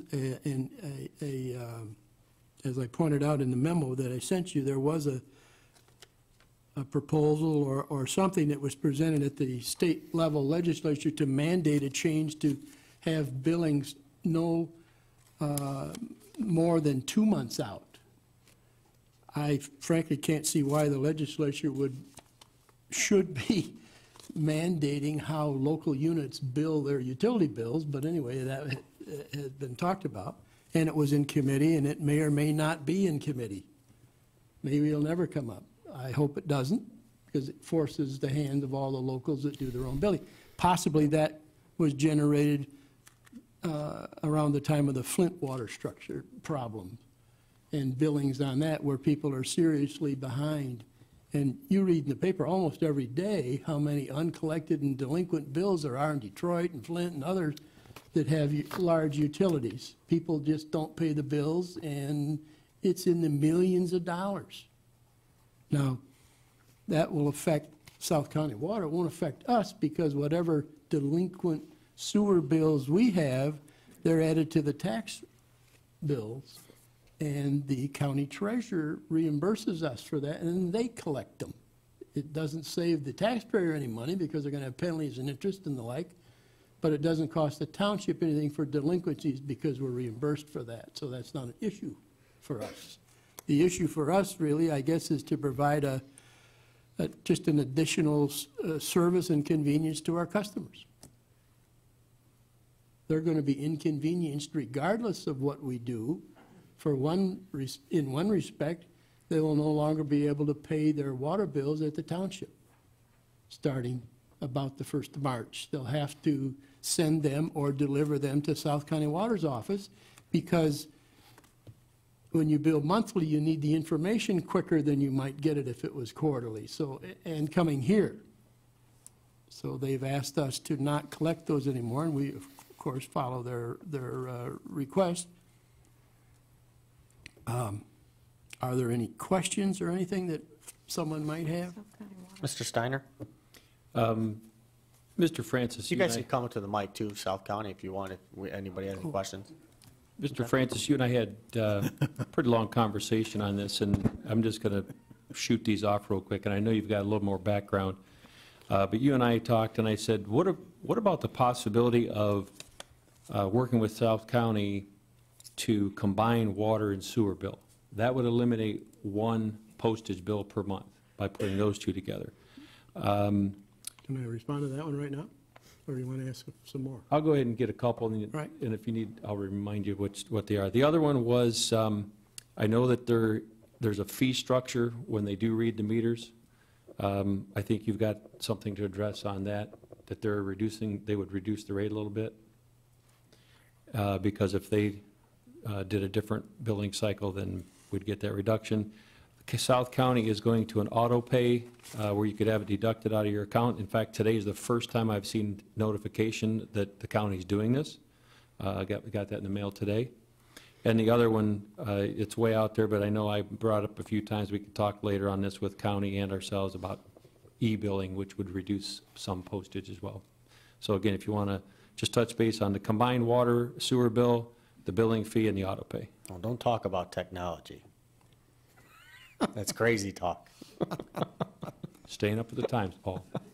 We have talked through that with the superintendent, Chris Schmitz, who's in the audience tonight, and Nicole Chandler. We had a very good meeting with them, I don't know, a week or two ago. And one of the issues we talked about was joint billings. That makes a lot of sense on the surface. It cuts the postage in half. The problem is South County Water would have to hire a full-time position to handle that duty, and that could be $100,000 or so when you add all of those together. That defeats the whole savings possibility for both of us. I'm disappointed in that, but it does make sense, and that I think that's a true statement. It would cost us more to have a joint billing than to have separate billings. Now, Paul, they do it with LaSalle Township right now, don't they? They do that joint billing with LaSalle, don't they, with water and sewer together? Let's have him come up. I told you we'd have questions for you, don't you? Yes, we do it with LaSalle and Luna Pier. Where we're talking like Luna Pier and LaSalle's like 400 accounts, and Luna Pier is about 600 accounts. Bedford is 9,000. We would have to add an employee. We couldn't handle it.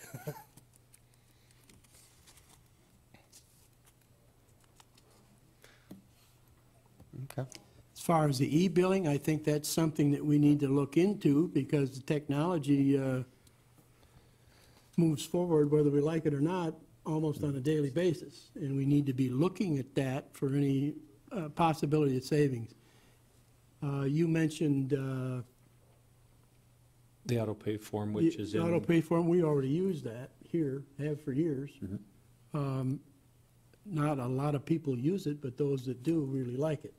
The snowbirds, for instance, they might have it withdrawn from their account, real estate taxes, sewer, whatever they would like. We have documents that they would sign authorizing us to do that, and we would only do that with that signed authorization. Just a quick suggestion, I don't know if I've ever seen it, that might be something good to put in the township newsletter, that automatic draft is available for those. Paul, how much, go ahead, you can finish up. No, go ahead. How much would it cost us, let's just say this, if we got rid of the sewer bills to the South County, and they do what LaSalle's doing, and they hire a part-time, I mean, would you have to hire a full-time employee? And what does a full-time employee cost you? You got to come back up the podium. Come on up to the podium. A full-time employee right now is running us between $100,000 to $110,000 a year. With the fringe benefits, retirement, health insurance, it's a union position. So you can't hire a part-time employee? Correct. Okay. Okay. I was gonna say, we got part-time employees for 30 grand, but, okay. That was my question, was if we can save the money by, how much would we save by getting rid of the billing cycle, and you guys take it on, so. Mr. Frederick? Before you leave, you're going to monthly billing, or you do monthly reading? Correct. Well, now, we're going to eat, that there's going to be 3 times the cost now to do the reading. Because you got the Raymars, but you still have to read those who have wells, but no sewer, no wells, and all Those are all that. on- So we're going to eat you're going to, let me start over.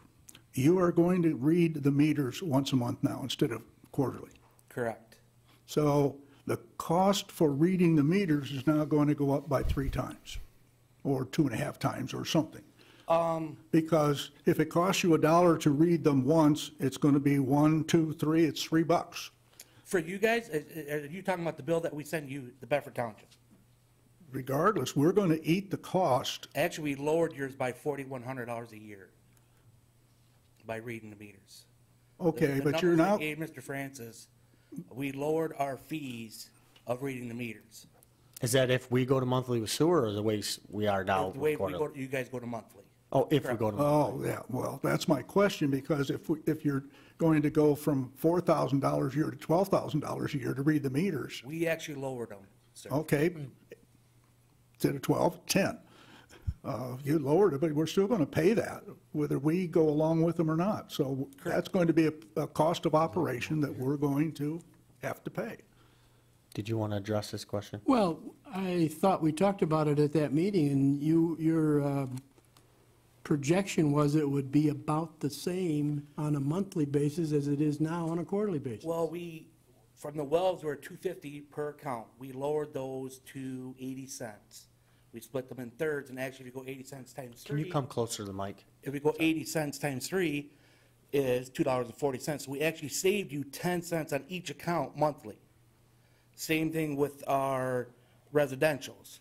They were $1.75. We divided that by 3, so we wanted a whole number. We just went to 55 cents. But I think this question is, if we go to, if we stay at quarterly, is your reading fee going to go up for us? No. Okay, I think that's the question, right? That was his question. Excuse me, that doesn't make sense. If you were reading them quarterly and the cost was $1, Right. now you're going to read them every month. Correct. Now that's $3. But we didn't do it that way. Would have been, How are you going, I must be too simple. Explain to me why it isn't double the cost at least. Just the well meters alone are $2.50 a quarter, correct? That's what we charged Bedford Township. If we went $2.50, what we did made it 80 cents a month.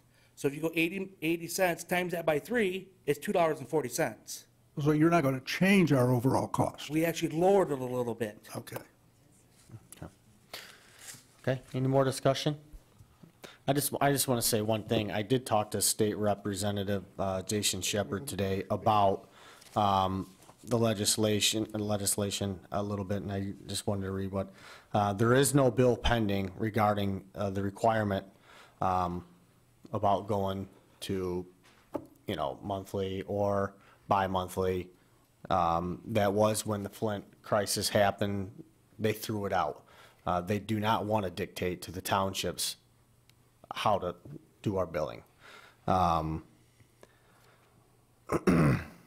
At this point, there's no immediate legislation that's required, so I just wanted to throw that out there. I did talk to Jason, and he looked into it, and he did get back to me a few hours later with that information, so I just wanted to bring that up.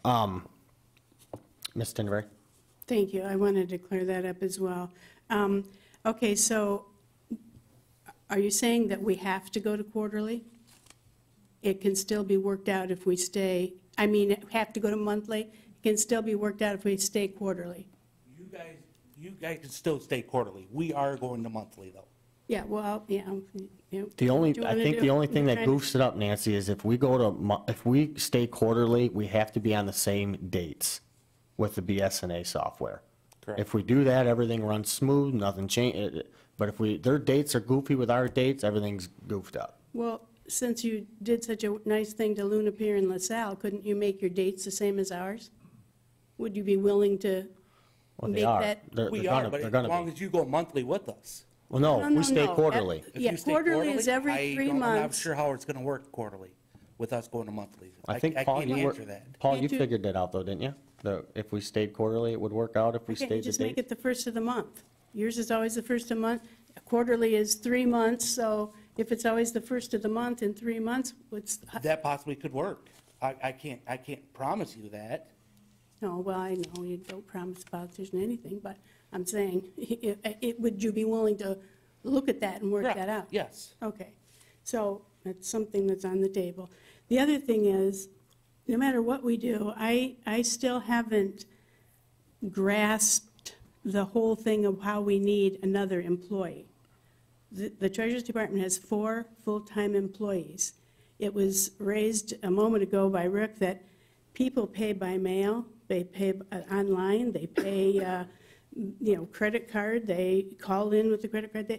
People don't take a trip, well, excuse me, my husband does, get in the car, drive over to the township, and pay your bills. He likes that. It's his social hour, so it's fine with me. But not everybody does that. Not many people do that. I've asked before for the statistics, documentation on how many people come to the counter weekly, monthly, to pay any bills, and I haven't gotten that. And to me, to hire another employee to pay a monthly bill that does not compute to me. It does not make sense to, and I know Mr. Francis has said he's going from seasonal to part-time, but we don't need an employee that often. Seasonal is tax time in my book. Seasonal for the clerk's department is election time. Seasonal for assessing is border review. There is a season for each of these departments, but it's not all year long. And we've talked before about cross-training. If there is a line of 3 people, maybe someone from the assessing department could be trained on how to handle cash receipting or whatever it's called, and take care of that one customer. But I've been in here many times, I've never, ever seen a line. I've talked to other employees in the township hall. They don't see a line. Mr. Peroni, you and Mr. Pryor have told me you've never seen a line. So, I mean, what is the point that the people who are already working in the Treasurer's Department can't handle a random sewer bill? When I'd I like to said I have never that seen a answer. line, I've never seen a line out the township door. But it doesn't mean there's not somebody at the drive-through and there's not 2 people in line. Well, there's 4 people working. No, I get it. I'm just saying, when you said line, I mean, I've never seen them lining up. Mr. Steiner? I'll let Mr. Francis clarify. He's probably stealing his words. I don't think you're talking about just people in line at the window. You're talking about somebody that's got to handle that piece of paper when it comes in with a check. Is that a correct statement? Yes, it is. So it's really, it's the labor side of handling all of the bills that are coming in and being paid. Well, but that's my point, though. There's 4 full-time people there. I just want to And clarify if it. I know you- what you're saying. During tax time, there may be, a lot of tax bills to handle, but, I mean, you'd have to show me in documentation that there is, not enough people working in the Treasurer's Department currently. Well, there's a 5th person there now. I don't know if you know that, but there's a 5th person there working now. No, I in the didn't know Treasury that, Department. I but don't know if you know that. that's the But it- problem we have with our, quote, seasonal people. They become Well, I all think year the round. point is if we went to monthly, then that needs to be discussed. So I think the thing we need to figure out right now is if we decide we want to go to monthly. Any more discussion or questions for Mr. Yeah. Francis? Mr. Fryert? I guess I'll ask one question procedurally. They're going to go to monthly. They will deliver to us monthly the report about what they have, about their meter reading. The question becomes, what do we do with it? Because if we stay on the quarterly basis, where are we going to store this? How are we going to store it? What is the process internally? Because it's not going to come over here in a piece of paper, I don't think, or maybe it's, so how are we going to handle this procedurally? Because this is a data dump, I presume, of some sort. And if it's a data dump, how do our systems handle that? I don't know. Is it any different than when we get quarterly information? Would it be any different? I don't know. Go ahead, Mr. Francis. Well, our software handles that right now, and it would handle it either way. Okay, that's, There would have to be some, probably some reconfiguring to allow that to accumulate it and not lose any of that information. I think that could probably be done. okay, I just want to know what the procedure was. I'm just going to talk for a moment. I've told Mr. Francis I disagree with going to monthly, and, you know, it's my opinion. I feel like if we were at monthly, I would look at how we could go quarterly to save money. I think, in my opinion, South County Water, you guys have got your reasons with all the delinquent bills and how your system works. It's costing you money with the way, it's not costing us money where we're at right now with what we're doing. I understand, Paul, about going to monthly. It would be easier for some people, but most people, in fact, everybody I've talked to don't have a problem with the quarterly billing. In fact, everybody I've talked to have expressed to me that they would rather see it quarterly because of the amount of money it's going to cost. They'd rather see it go elsewhere. So for me, I just don't see the need for us to go to monthly. And that's just where I'm at. Ms. Tinderberry? That reminded me, I did my own little survey, and I also received email from people that said, actually, they prefer quarterly because monthly, as Mr. Francis stated, that, you know, you have all these other bills that you pay. That's just one more bill that they have to get out of that month's account. And it may, you know, now they save up for the quarterly bill coming, but whatever they have been saving up each month may not be what they need for the monthly bill.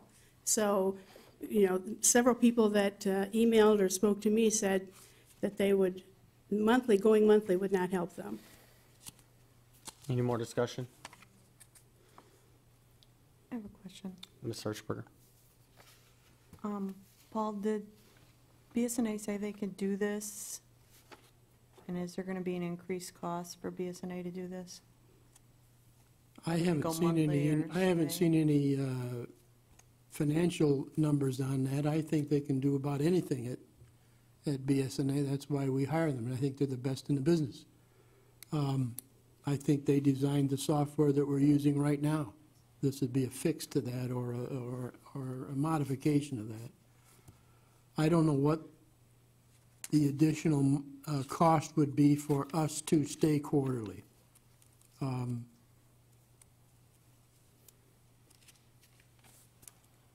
Obviously, I haven't been a very good salesman. I haven't been able to convince you that this makes sense to do.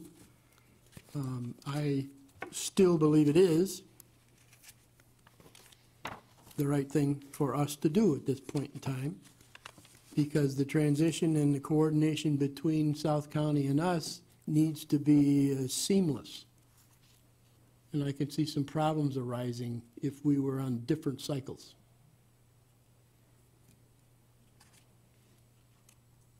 I'm not a computer expert, and I don't think anybody at this table is either.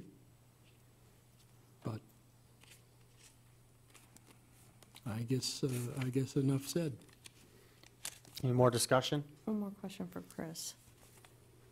Come on up, Chris. You're getting your workout in. In the meeting, we were talking, and I don't know if this ever got answered, but if we stay quarterly and you guys go monthly,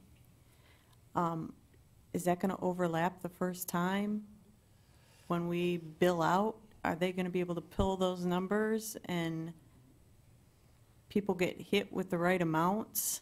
The right amounts will be there. But will we bill out that right amount? We are working with BSNA on that right now. They're saying that we can do it. That was their answer as of today. I'll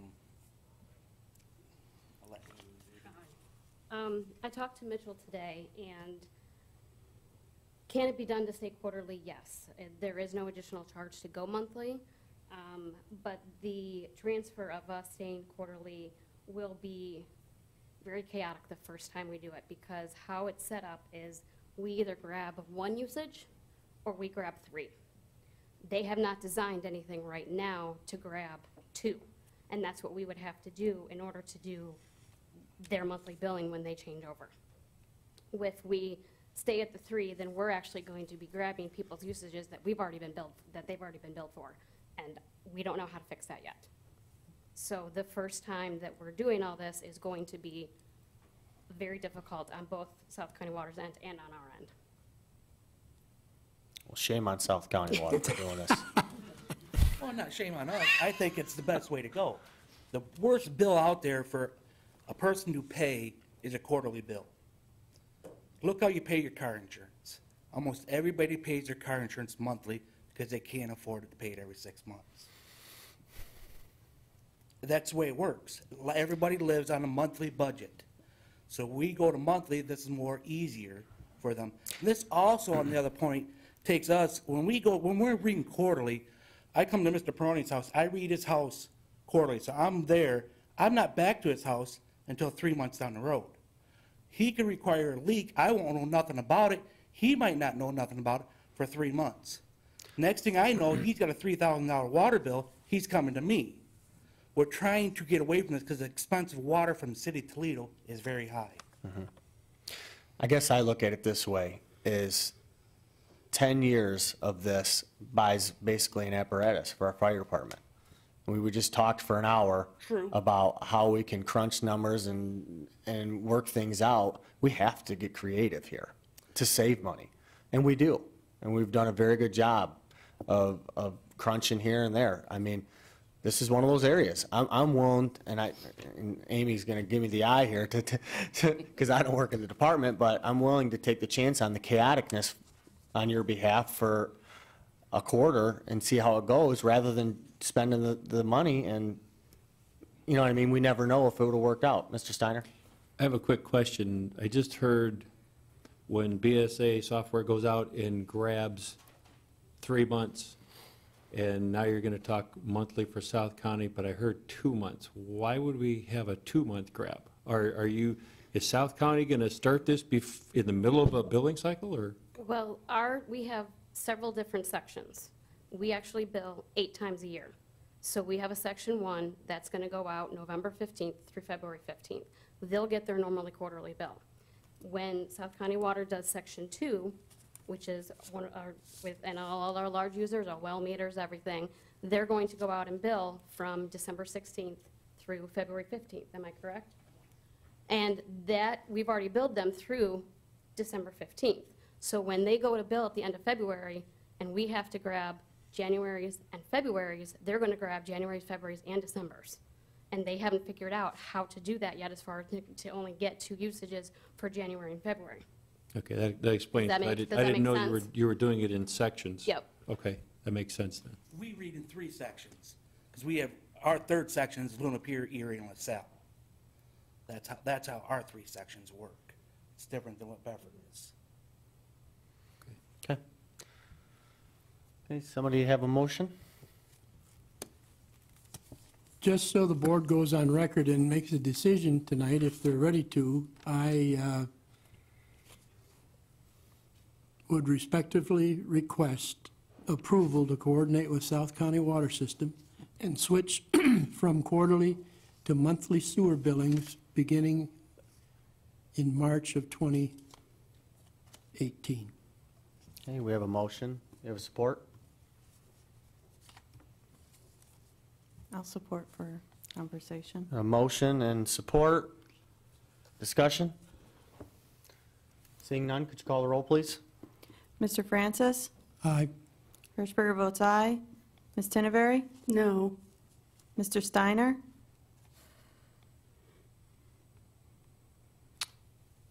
I don't completely disagree.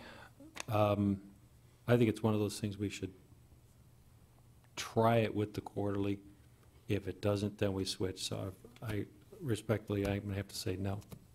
Mr. Clemens? No. Mr. Frederick? No. Mr. Peroni? No. The motion has failed, 5-2. Okay, moving on to 7B, discussion to reactivate the Economic Development Corporation. I took everybody's information that we talked about, I think it was last meeting, and I decided it was best to, first of all, get an ad hoc committee together of some professional people, Aaron Waynes, Tim Lake, Ms. Tinneberry, and Dennis Jenkins, myself and Mr. Pryor. We all sat down and we talked about the meeting and what was discussed. First of all, we thought it'd be best to not go with a corporation and do a committee. And that was our biggest thing we accomplished. Second of all, it was discussed, and Mr. Clemens emailed me today, it was a good email, about, we already have Lewis Avenue Redevelopment Committee, we already have a DDA. They focus on sections. The DDA focuses on a footprint within Lambertville, you know, of the business corridor, and then the Lewis Avenue redevelopment is just looking at Lewis Avenue. The point of the EDC Economic Development Committee is to pinpoint properties we have and put a package together for a company that could come in. Shovel-ready doesn't mean they have, I mean, in every situation, doesn't always mean they have water and sewer sitting there, they're ready to go, and it just means, you know, we're prepared. We know what you need to put there, you know, or we have a package for you. So we're going to put together some information in a packet and present to the board, probably, I would think, in the next few meetings, and then we could decide if we want to move forward with it. So that's kind of where I'm at. We're still working on it. So I'd look to make a motion. Well, do we need to make a motion? No. Okay, moving on. Does anybody have any questions for me? No, good. Okay, 8A, request for approval of vouchers for payment. Ms. Hirschberger. I'd like to make a motion that the following vouchers be approved for payment. General Fund, $54,426.92. Fire District, $12,866.65. Police Fund, $242.38. Park Fund, $7,857.29. Library Fund, $5,723.91. Water Revenue Fund, $530. Rehabilitation Fund, $33. Downtown Development Authority, $1,146.15. Sewer O&M Fund, $13,877.67.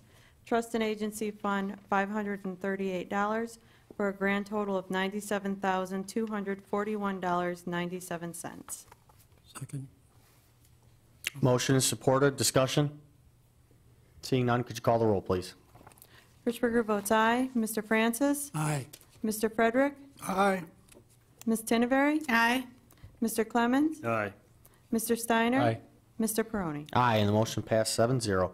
8B, request for a street length variance on residentially zoned parcel per the Development Design Standards Ordinance, Section 250.800, streets, driveways, parking lots, and sidewalks. Mr. Frederick, and you guys can come on up if you. Well, in essence, this is a request for a variance on the length of a cul-de-sac in a redesigned development on Jackman Road. Originally, the PUD was approved by the Township Board on January 6th, and it had 69 lots on it. The developers, after doing some due diligence, found a potload of wetlands, which changed and required a change of their design. They had two designs that are delivered to us, one on B1 and one on C. The B1 is their proposed one that they believe is the best design and the best use of the property. They had a second design which is not nearly as attractive, which has 27 lots but a T turnaround, which essentially is a cul-de-sac with no turnaround at the end. Pursuant to the design standards on our ordinance, the township may provide a variance from the design standard, meaning the length of a cul-de-sac, which in our current ordinance is 600 feet. If strict application of the elements of the ordinance would deprive the reasonable use of the property and is in the public interest. This is a unique approach to a cul-de-sac in that it's a boulevard type. Thus, there's an ingoing road and an outcoming road with crossovers at approximately 300 feet and 600 feet. Therefore, I move pursuant to Ordinance 65, Article 10, Section 250.1000, the Township Board approve the variance from Section 250.8011I, street length of a cul-de-sac, and permit an approximately 950 boulevard-type cul-de-sac in Apple Creek Estates, a planned unit development located on Jackman Road, provided said boulevard-type cul-de-sac shall be constructed as set forth in the application for the variance for the following reasons. The Bedford Township Fire Department has no objection to the length variance, provided the cul-de-sac is constructed as set forth in the application for the variance. Extensive wetlands on the property severely limits design option for the property, and strict enforcement of the standards would deprive the applicant of reasonable use of the property. The variance would permit a less dense use of the property than the original design. The variance is the minimum variance required for the highest and best use of the property. Granting the variance will not be detrimental to the public welfare or be injurious to adjacent property. The intended use of the property is consistent with the township master plan, and the intended use of the property is consistent with adjoining uses. Support. Motion, supported, discussion? Seeing none, could you call the roll, please? Mr. Frederick. Aye. Ms. Tinneberry. Aye. Mr. Clemens. Aye. Mr. Francis. Aye. Mr. Steiner. Aye. Clerk Figure votes aye. Mr. Perrone. Aye, and the motion passed 7-0. Thank you. Okay. Barry, sorry to keep you guys waiting so long. 8C, request for approval for the Transportation Alternative Program, TAP, application for downtown Temperance. So this is in coordination with the Lewis Avenue Redevelopment Committee. SEMCOG came down for the group, and we went over kind of what we want the downtown area to look like. But the whole corridor, you know, but we really honed in on the downtown. So in speaking with Mannequin Smith and Barry and his team and Lucy, the TAP grant is up and ready, and we needed to move quick in order to have a shot at getting it. It's up to $500,000, and we have a lot of things that we can do to improve downtown Temperance as far as beautification goes, sidewalks, parking spaces, just, you know, garbage cans, just spice it up a little bit. You know, as far as going from Lewis Avenue to the tracks, it'd be nice to, where that's gravel, to make that pavement up to the sidewalk and put on-street parking there as well for, you know, Village Pizzeria. Some of these businesses have trouble parking. So, yeah, thank you for being here. If you kind of want to elaborate a little bit more, and if anybody has any questions. Sure. Just briefly, there are different application dates throughout the year. March 7th is the next application date deadline. With that, there are certain requirements that are necessary, including working together with a steering committee to assemble a plan that would provide enough detail to meet with SEMCOG and to outline the actual costs of a proposed project. With that application, we would then submit that through SEMCOG, and that would take roughly 2 months. They normally have a 2-month review period in which they would determine our eligibility and acceptance for it. They have $5 million that SEMCOG can allocate to their communities within the SEMCOG regional area. And it affords us the opportunity to get some grant monies through SEMCOG, which we did similar to the DDA project recently at Secor and Stearns. And this is another opportunity.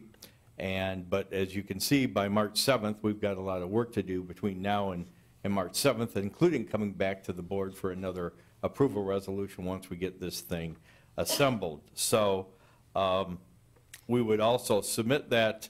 That's also the MDOT deadline, but MDOT does have 2 other deadlines throughout the year that could provide us other opportunities. But SEMCOG, we found, has been the most productive use of our greatest opportunity. So with that, we had prepared a proposal to work with the steering committee to assemble this grant opportunity, a grant application, and to move forward. So if you have any questions, we'd be glad to, either Lucy or I'll be glad to answer them for you. Mr. Fredericks? I see a lot of work being done on Lewis Avenue, Temperance Road, and parking, redesigning this, that, the other thing. Is the road commission on board with this? The road commission would, of course, necessarily have to be the applicant because they are the jurisdictional agency. But they're going to be the ones that would be part of a steering committee to make sure that everything that was recommended met their approvals, certainly. Okay, I mean, we start talking about parking and now all of a sudden left turn, right turns and all that, buses get around the corner. Those are important issues in that intersection. I've seen buses make a turn up there and go up over the curb. Absolutely, and keep in mind, this, there's a sweet spot with the grant opportunities, as you know, with SEMCOG, and we can't be overly ambitious. And there is, of course, a local match, a township match. Yeah, that's what I was going to ask next. And usually that, and the applications are rated by not only the quality of the application, the components of the application, but the amount of the match. Yep. So the greater the match, the greater opportunity. So oftentimes we look at a 35 or 40% match on this. So we're looking at a project that would concentrate mostly in the Temperance and Lewis corridor area, right that tight area downtown. It wouldn't really be something that we'd look at all the way to the state line or up to Pickard Road, which is in the urban area. So we'd focus on the downtown Temperance area for some of the improvements that we're looking at. We have 120,000 in Metro funds roughly that you could utilize towards that matching process. But yeah, he's right. We did put a little ad hoc committee together to kind of go over, instead of working with the Lewis Avenue Redevelopment Committee on this specific thing, they did have SEMCOG where it did come to Lewis Avenue Committee, and we did that. But then, just so we can meet more frequently and get things done on a quicker basis. So, anybody have any more questions? Ms. Stenberry? No, but I'm wondering if we can make the motion to pay them the not to exceed 4,800 if we get the TAP grant. He's laughing. I would like to move that we contract Manick & Smith for not to exceed $4,800 to begin work on the preparation and application for the TAP grant. Support. Motion, support, or discussion? I do have one question of you. Did you say you put together a steering committee already, or is this board going to put together a steering committee? Do we get a part? It was just a quick, we did. Okay, so we don't have the steering committee, you just had an ad hoc committee? It was just an ad hoc committee Okay. to grab a few people that, Okay. So we probably should have that in another board meeting, since we need to get it by March 7th. do you want to put together a formal committee? Well, he needs a steering committee, or do you have one already? We've talked, we mentioned who might be on the committee. We haven't formally resolved that yet. But I didn't think hopefully we were gonna do we could anything move quick formally. enough that we wouldn't have to come back in 2 or 3 weeks because of the Okay. time is of the essence, we'd like to assemble that almost immediately after, if we, receive approval tonight. I'm good with that. Okay. I don't know if everybody else Would is. you call the roll, please? Ms. Tinevery? Aye. Mr. Clemens? Aye. Mr. Frederick? Aye. Mr. Francis? Aye. Mr. Stein? Aye. Hirschberger votes aye. Mr. Peroni? Aye, and the motion is passed 7-0. Guys, thanks for being here. Before you leave, can you get a CMAQ grant too? Possibly. I would look at that pretty carefully. Well, Lewis Avenue. Because after you start doing some of this realistically, work, there will be congestion mitigation that'll be necessary. As you know, that's a whole separate grant opportunity, but obviously Bedford in itself has significant opportunities for CMAQ, which is congestion mitigation, air quality. And certainly, we are in that area that would qualify for CMAQ grants, certainly. I would ask that we certainly put that on a list to look for. Okay, 8D, request for approval of a revised agreement regarding easement and payment from Consumer Energy Company. We've been dealing with Consumers Energy for a while now with this easement. And I talked to Mr. Goldsmith today a little bit about it. He discovered a couple of things, so I wanted to let him elaborate and kind of get into it so we don't have a long discussion. Maybe. Sure. I would just recommend to the board that we defer action on this until the next meeting. When I looked at the chain of title, it was a little bit different than what was represented by Consumers Energy, and instead of actually decreasing the scope of an already existing easement, it appeared to me that it's actually increasing it. And I don't know that the board would be opposed to that, but I think the consideration proposed by Consumers needs to be revisited. In other words, in simple terms, I think they should pay us more money, and we're going to talk to them about that. Okay. That's it. Okay. Anybody have any questions or discussion? Do we need a motion to table?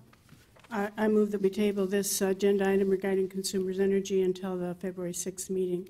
A second. Motion, support, or discussion? Seeing none, could you call the roll, please? Ms. Tinevery? Aye. Mr. Steiner? Aye.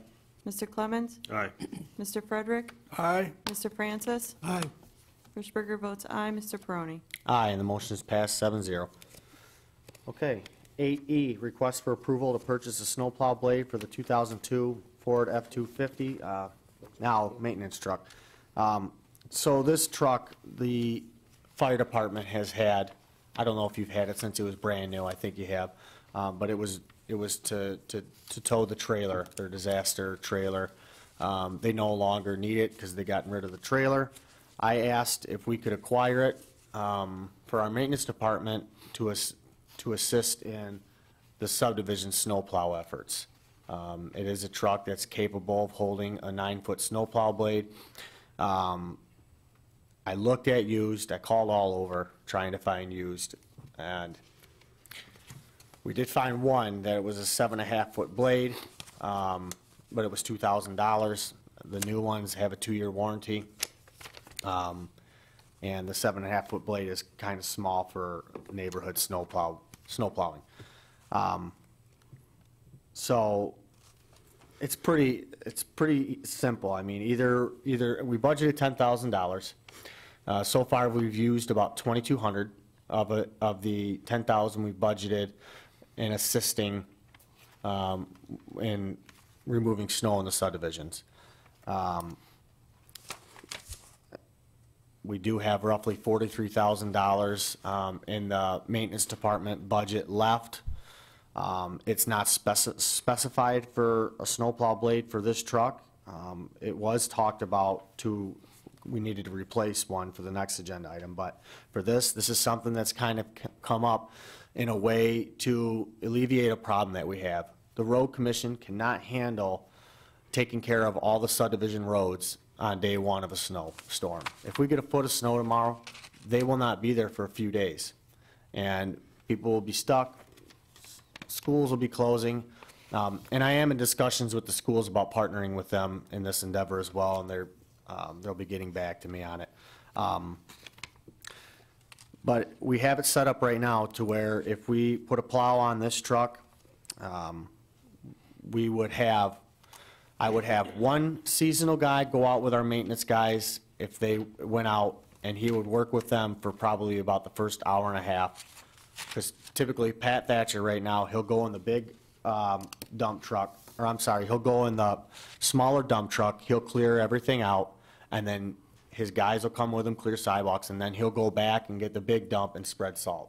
So one of my seasonal guys would go with him in one of the dumps, clear all the lots with him, and then Pat would salt at the same time. So it would save money on the maintenance department if they went in on overtime, because they would be paid $15 an hour. So we would have 3 trucks on our side on the Temperance side and Samaria side. And then I would work with Stone Co. On the Lambertville side. They would have 3 trucks. So we'd be able to get everything cleared on day one within the first, I would think we could get it done in less than 6-7 hours with 6 trucks going. So that's kind of where I'm at. The more trucks that we have in our maintenance department utilize, the less we have to use of Stone Co. Because they're $75 an hour, our guys are 15. Anybody have any questions? Mr. Fredericks? I heard tonight when you were talking that you call them part-time seasonal employees, they're employees of the township? Seasonal. So yeah, they're hired through the township. Okay. We have 4 guys hired. I guess I'd like to see your proposal for all of this. In other words, is it 3 inches, 4 inches, 5 inches? What's the triggering? 5 inches. 5 inches. Okay, I think I'd like to see just a short memo on that, if you could do that, please. So that we have, something in hand that says, if the citizens say, when is this truck coming out? Well, it's 5 inches because that's what the board approved. Or it's, we've got 4 employees who are going to run around in a 250, 350 truck doing the subdivision. I think we need something in writing that we can show to the citizens that this is what's happening. So if you would do that, please, for the next meeting. In the meantime, I will move to approve the snowplow replacement blade for the F-350. Well, we're not on that. You're on the agenda. wrong one. We're on for the F-250. 250, okay. I could definitely put a plan together. I mean, here's the thing, is it's tough to put a significant plan together to do it when it's new. I get the trigger. The trigger's a good thing to say. I mean, 3, 4, 5, whatever inches it is, we decided it would be 5. Then these guys, the trigger gets pulled on Stone Coal and these guys, but to say how it's gonna go, we really haven't done it yet, so I'm waiting on that big snow. Been there, done that. Okay, but if you're telling me it's 5 inches is when the trigger is, I'll live with that for a short time till I understand further what you're doing here. I don't have, first of all, we're operating in a situation where we have no jurisdiction whatsoever. And that's fine, so long as we understand what the liability is. Now, you're putting part-time people on who are employees. They're covered by our insurance, I presume. I assume the equipment's covered by our insurance. I'm sure if they run down the road and push a car up in the front yard somewhere, that they're covered. I'm just a little bit uncomfortable without having something in a piece of paper that says, this is my process. And so I don't care if it's 2 paragraphs, just something that we have in place that says, here's my program. We could do that. You can do that. I mean, a couple paragraphs, 3 paragraphs, so that we know how this is going forward. Thank you. Mr. Francis? To me, a key point on this thing was discussed earlier. We might need an ordinance to say, get the parking off the street when you have 5 inches of snow, or we'll plow your car away, or something. But that's a real problem. You've been down some of the subdivisions. You can barely get through when there's cars on both sides of it now with no snow, let alone 5 inches of snow that has to go somewhere, and 5 inches mounts up. That's a lot of snow to be pushing around with cars there. You can't get in and out of driveways with those cars if they're covered with snow that we put there with a truck. So that's an issue, I Yeah. think. And the other one is, which unit in the quote would you prefer, the 8.5-inch plow or the 9-inch? I think I the hope it's bigger 9. than 8.5-inch plow. Oh, that's 8.5. Yeah, you want a real short one, right? That's a lot of money for 8.5-inch plow. Well, I'll just add one more thing to this. The guy gets his driveway all done, and along comes the plow and fills up his driveway again. You are going to get a ton of phone calls, I can guarantee We'll it. refer those all to the road commission because they get the calls on that Oh, now. yeah, I know, but I'm saying, it's a township Yeah, road we get now. them, we get them now. Yeah, I know that. Okay, I'm done. Which of these blades are you looking for on the 250? The cheapest? Paul? Mr. The 9-footer, Supervisor? that was the one I was hoping to get. That's what Collide matched it up to. The specs for the truck anyways.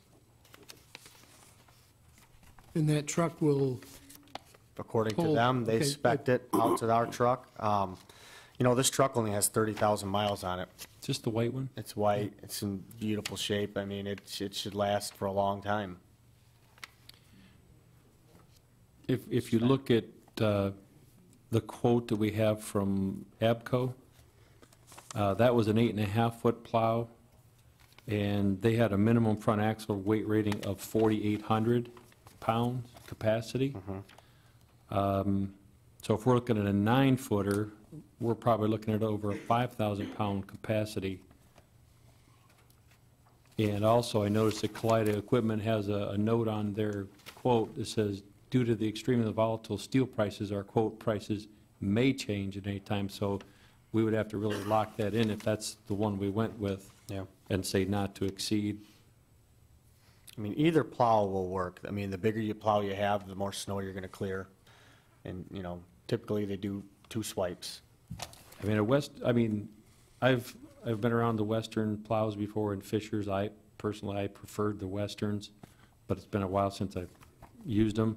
The Boss 9-foot, I really can't say, so I don't know if anybody's got experience. But Mr. Francis is right. Really need to think about what an ordinance might need to say. And we really probably should look at ordinance in general, because talked to a person tonight, he happens to work for the road commission, and he works for the fire department as a volunteer. And he said, we can't even get our trucks down some of these streets Well, because of the parking. we were on the phone today. We are working on an ordinance Okay. with the subdivision situation, with cars being parked on the roads. So, I think one of the biggest ones is people parking on curbs. That seems to be a big challenge. oh, people leave the cars parked for months at a time in the road, so I mean, Yeah. but yeah, it's something we're addressing. Okay. And basketball hoops. Basketball hoops is a big problem when they're parked in the subdivisions, because they drive by and their trucks are tall, they hit them, and they try to avoid them, so now they're leaving a big chunk of snow for a basketball hoop. So, It's in the road right if they away. have basketball hoops in the road, please move them. It's in the road right away, Right. not illegal. Mr. Supervisor, I move that we approve the quotation from Kaleida Truck Equipment Incorporated for the purchase of a 9-foot, not 9-inch, snowplow in the total of $5,997 per quote.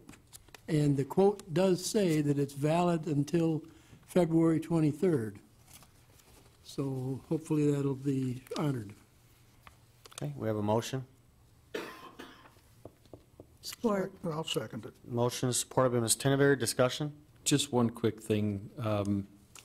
If you don't mind, I'd like to make one friendly amendment that Kaleida does do a final review to ensure that this weight rating is capable for this particular truck. Okay. Because that could be a big concern. Okay. I will do that. Well, first we have to have it accepted. That was a friendly amendment request. Could you call the roll? Is that accepted? Of course it is. Of course Okay. it is. Could you call the roll, please?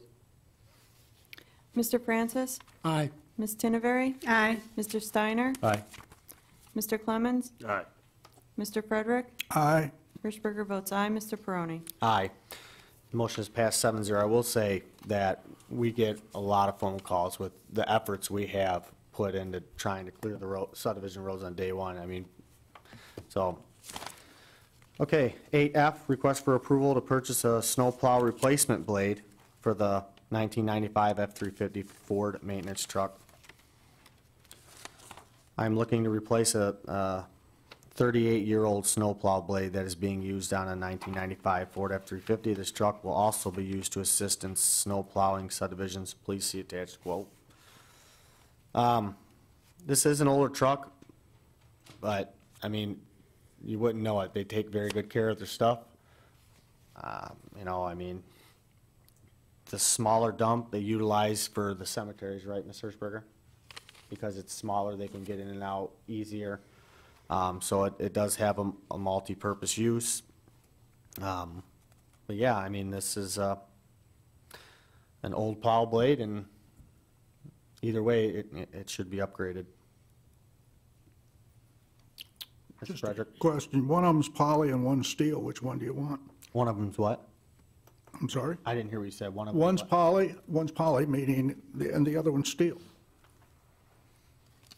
I would recommend we go with the Kaleida that's to save the $1,000. Yeah, I know that. But I'm going to be honest, I don't know jack squat about snowplow blades. I did research a little bit, and, you know, it seems like either one of them are I good. didn't know if one was better than the other or whatever. Okay, I don't- never mind. Okay. I don't think so. Mr. Supervisor, any reason to believe with the purchase of both blades, there would be a discount to be had off of either of these? I can ask, but I will say this, Cobra has no idea how Kaleida gets their prices so low. So they seem like they're very reasonable, but I will ask. That's a good thought.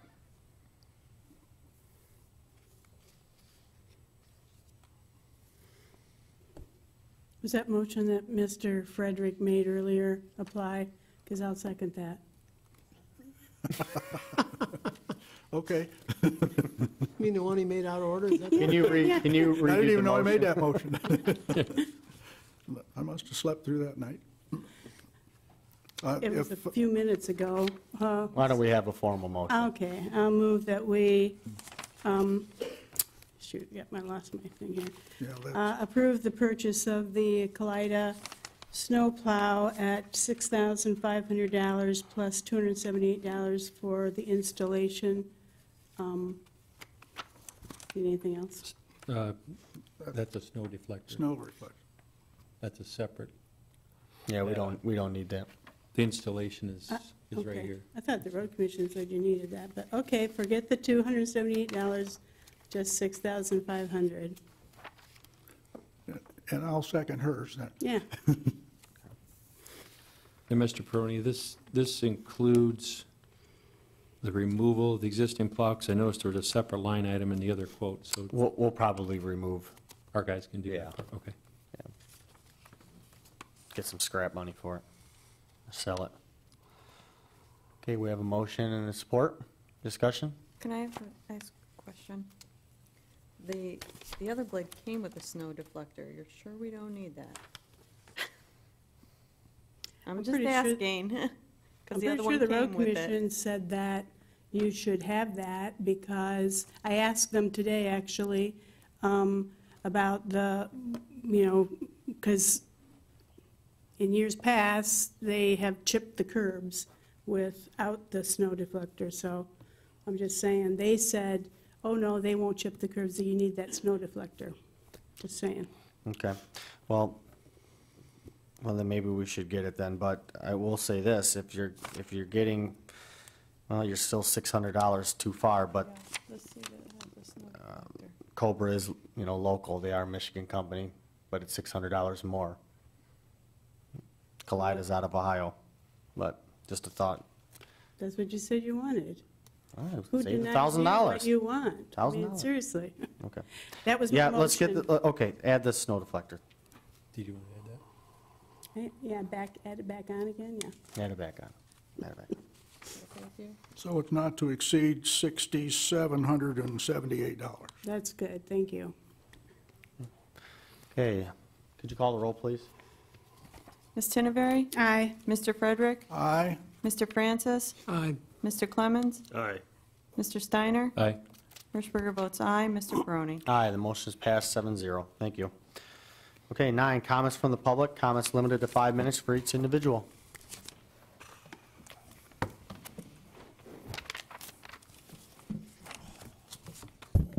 Good evening, Logan Tisdale, 13 Wade Brandywine Street. This in regards to the contract with the Sheriff's Department.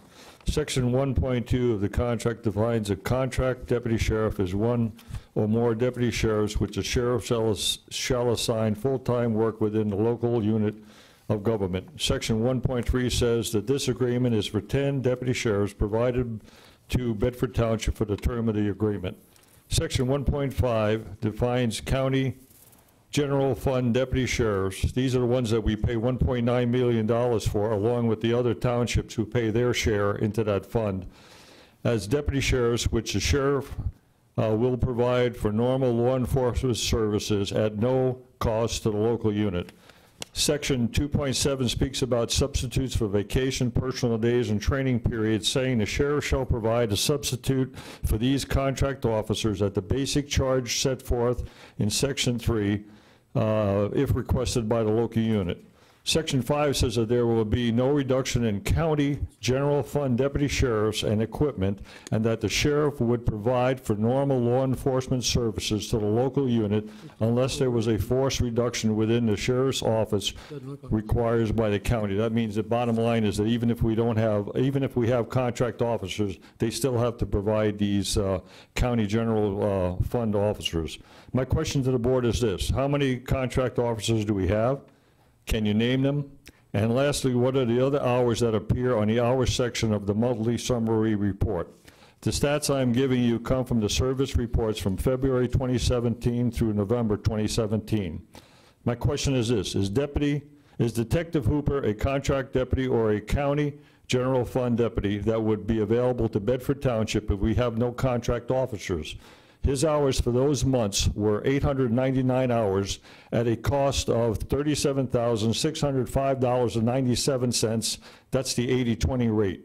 I went through 10 months and added up officers who logged hours on those contract summaries who worked less than 8 hours for the whole month. Now, you would think that that officer who would replace somebody would work at least 8 hours. Those hours came to 392.7 hours at a cost of $16,427.42. That's the 80-20 rate. Hours were logged at about 6 hours for a month to as low as 15 minutes for a month by these people. In these 10 months, there have been between 18 officers and 29 officers above the contract officers that have logged hours on the monthly contract summary report. In regards to other hours, which appears on the contract, along with patrol hours and complaint hours, in those months, those 10 months, they logged 2,907.7 hours at a rate of $121,634.90. My question is, are we getting double dipped? Are we paying for people that are under the general fund that would normally come down here whether or not we had contract units and provide services for this township? We have 10 people that should be replaced if we asked for them, and the sheriff would replace them, and we would pay the rate that we would pay the normal contract officer.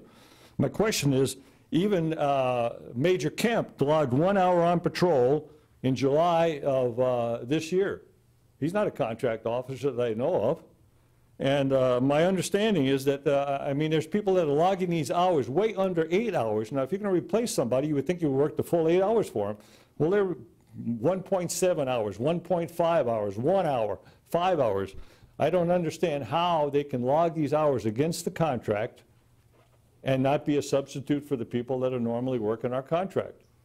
I mean, you would think that they would be the general contract or the general fund contract officers that we paid $1.9 million for. My question is, why are we paying all this extra money? And are we paying double? To me, that's a pretty serious thing to look into. Why are we paying? What are these other hours? What are they working? They're either working patrol or they're working complaints. What are the other hours? At $100 and something thousand, that's an awful lot of money. And I think that taxpayers of this township need to know what that's for. And it needs to be specific on that contract report. I don't even have January's report. I don't even think the county clerk does. And December hasn't come here yet, so I couldn't give those. But I went through those reports with those hours. I spent a lot of time doing that math. And I want to know why we're paying for these people who are logging so many hours. And is Detective Hooper, is he a contract officer or is he one of the general fund officers? Thank you for your comments. I will tell you, and I don't normally comment when somebody speaks, but we're looking into it. I'm not going to tell you anymore. I don't know what to tell you. But we've been meeting, and we're going to have answers for you very shortly. So, thank you. Any more comments from the public?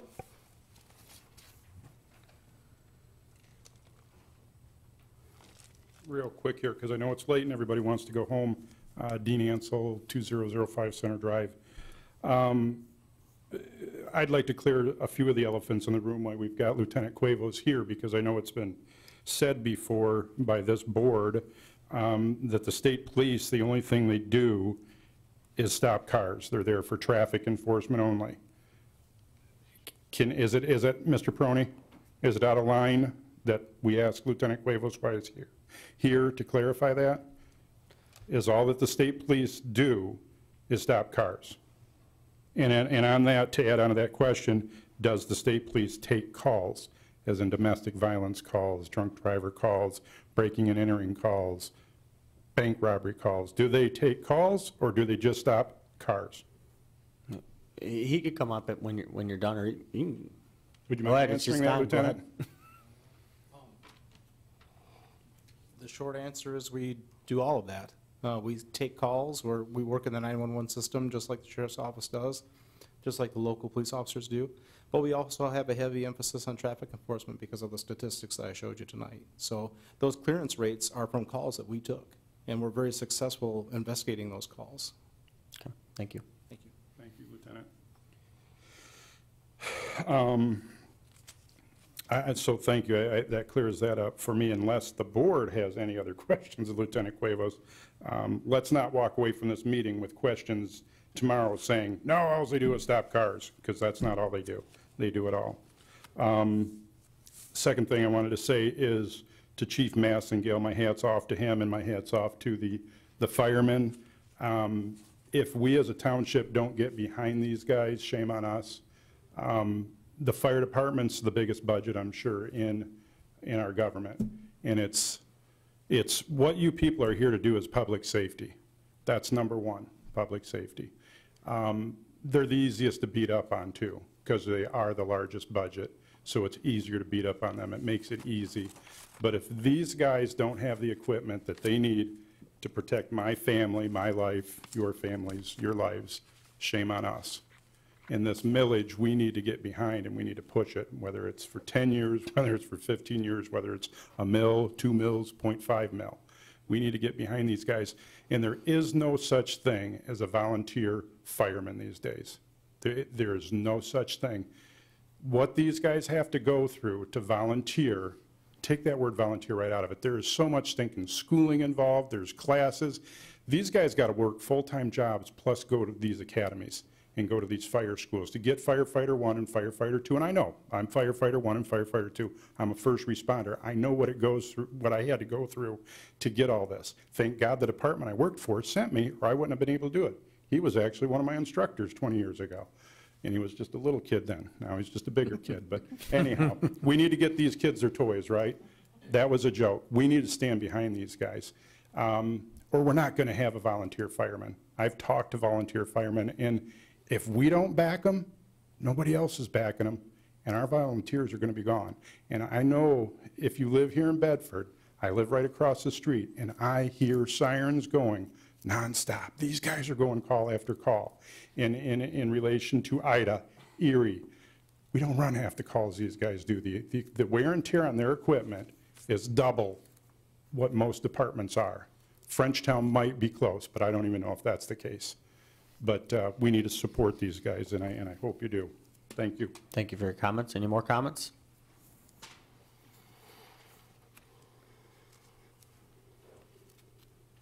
Ken Gagne, 8311 Lambert Street. I think the board spent way too much time on the fire department issue. That gentleman did a lot of research. A couple of you people up there has been in on his researches, and I think anybody out there will vote for the fire department. There's been some other issues that got voted in that probably shouldn't have, but the fire department really needs the money. And the other thing is, you approved a 9-foot blade. You may want to check and see if that's going to be legal, because the legal length, width out on the highway is 102 inches. I don't know if that 9-foot blade's going to be usable. Thank you. Thank you for your comments. Any more comments from the public? Does anybody have any questions for our county commissioner, Greg Moore? He's here tonight. No, I'm talking to the board members up here. I thought I'd give you the opportunity to come up if you wanted to take time, so. Okay, comments from board members? Ms. Tineberry? First of all, the booklet that we had in our packets from the ordinance department, I think is excellent. It's, I think, the best thing that's happened in the ordinance department for a long time, explanation for residents, and everybody should get one. It's very good, very good. Speaking of ordinances, I think our sidewalk shoveling ordinance needs some revamping as well, because to send a letter out to someone to shovel your sidewalk, you know, I mean, by the time they get the letter, the snow has fallen even deeper. People cannot walk. People can't get to the their collective mailboxes when you don't have a mailbox right in front of your house. And, you know, people are slipping and falling, and it's important to keep the sidewalks clear, especially in the commercial areas. And I know the ordinance department does what they can based on our ordinance, but I think that we need some improvement to the sidewalk shoveling ordinance. And, I mean, you can't give somebody a few days to get the sidewalk shoveled when people have to go every day to get their mail. So, and then I also want to thank again Lieutenant Cuevas. I don't know why I want to say Chavez, but Cuevas, because he has cleared up many, many questions that the public has had about the Michigan State Police, and I appreciate their presence in the community, and I think they do an excellent job, so I just want to thank him again for coming. Okay, thank you. And it should be noted too with the sidewalks that if somebody gets hurt on your sidewalks, you can be sued. So it's something to keep in mind. Mr. Clements? I have nothing. Okay, Mr. Fredericks? I got some phone calls on mostly I got calls when I was sitting for breakfast, when somebody said, "What's this sidewalk ordinance thing about shoveling my walk?"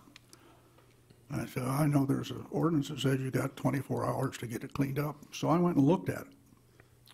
And I'm not sure, looking at it, when there's a violation. And the only reason I say that is because it says if you haven't cleared your sidewalk within 24 hours, they can send you a notice that gives you 48 hours more.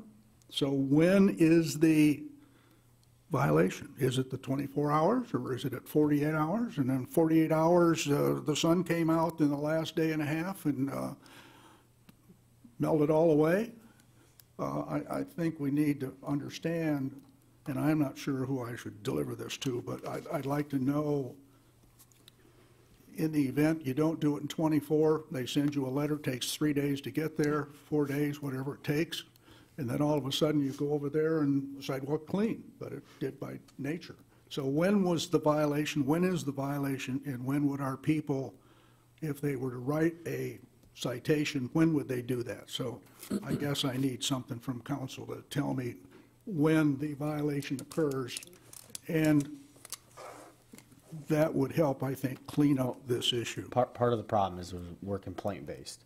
What? So we're complaint-based, so we won't. I don't, just stop. whatever, I just want to know I'm just saying, when the My violation occurs. understanding is 24 hours. If we get a call and we give you a letter, you have 24 hours. You're supposed to clear your snow within 24 hours of the snowfall. And I would argue on top of that, if you send them a letter that says they got 48 hours more, that's a Yeah, question. no, of I when- agree with you. Yeah, I mean, I think the ordinance people need to know when it occurs. Now, whether they write an ordinance, or I'm sorry, whether they write a ticket or not, that's your jurisdiction. And of course, they can always decide not to do that. I think at our last meeting,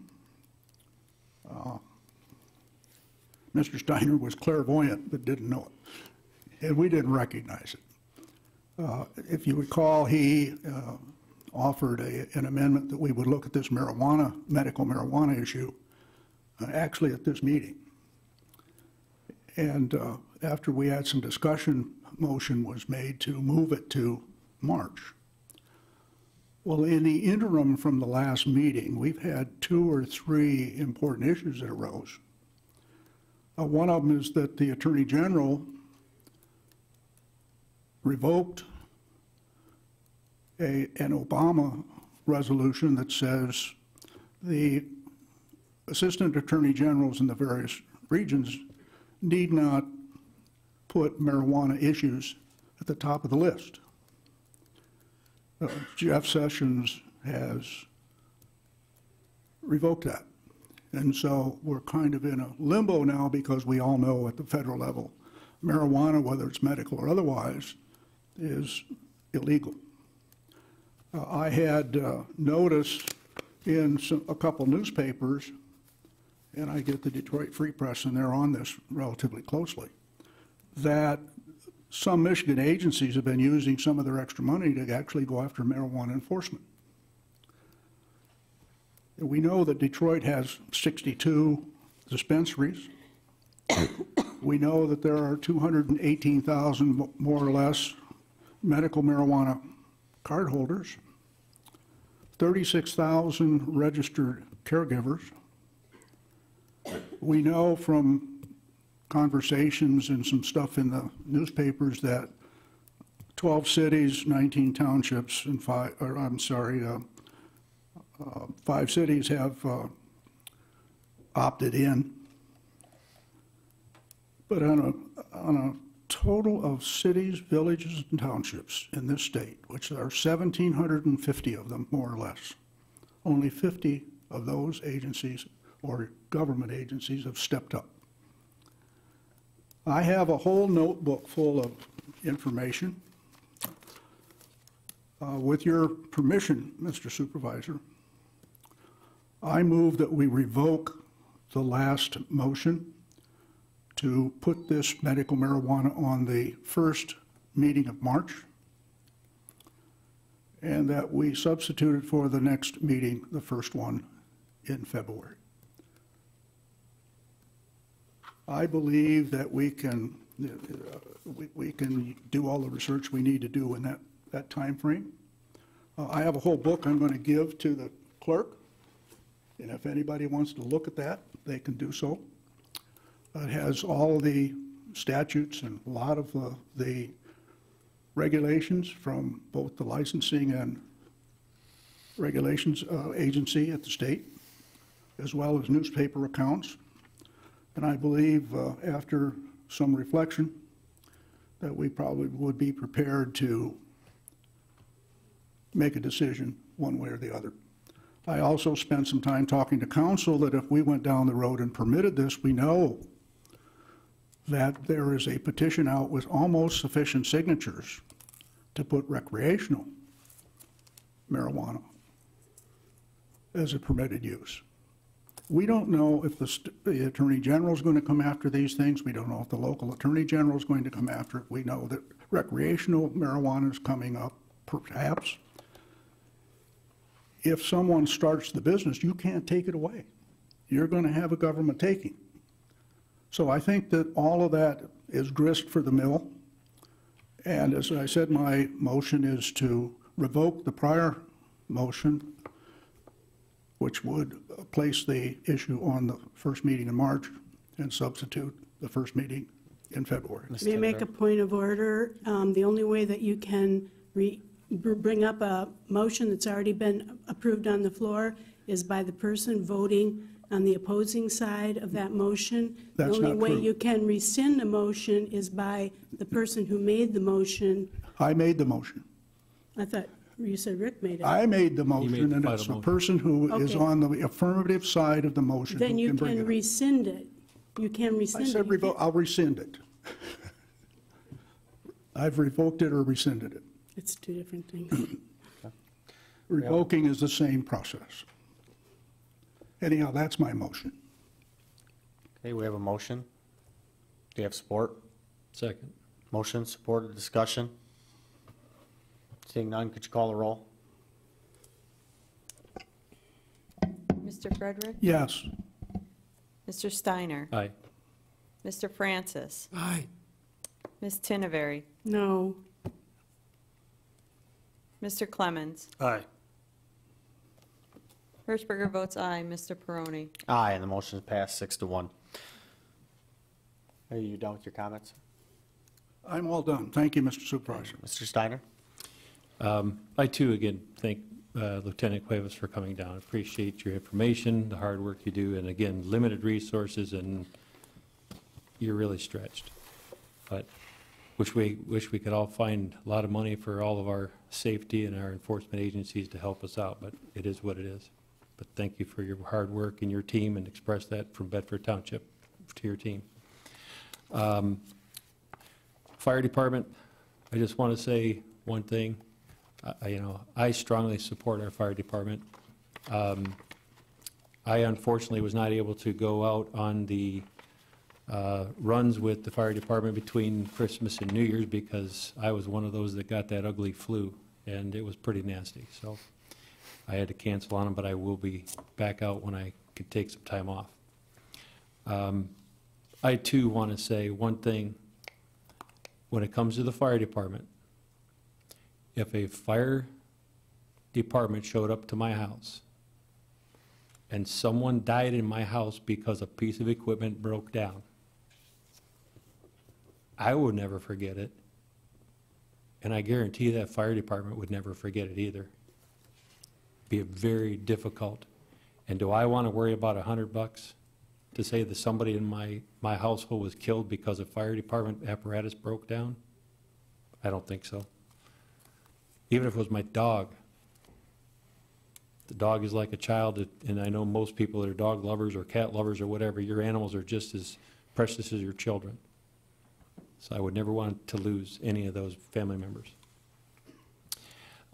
Ms. Tinberry brought up a point about this little folder that we have. It was in our packets. It's from the ordinance department. There's a couple things that I want to point out. Number one, I think this board should approve it before it's distributed. I also went through it and I found some things that I think that the wording should be tweaked a little bit. I've got the small version format and I've got the large version, and I'm gonna try to retype what I think recommend the change in there, because I think some of it's subjective and some of it, well. Could you call Damon tomorrow on it? Yeah, I just think we need to change a little bit of the way it's worded. But other than that, it's a great thing that we're doing that. We need to get the information out, explain, communicate to the community what we're doing and why, and this is a good start.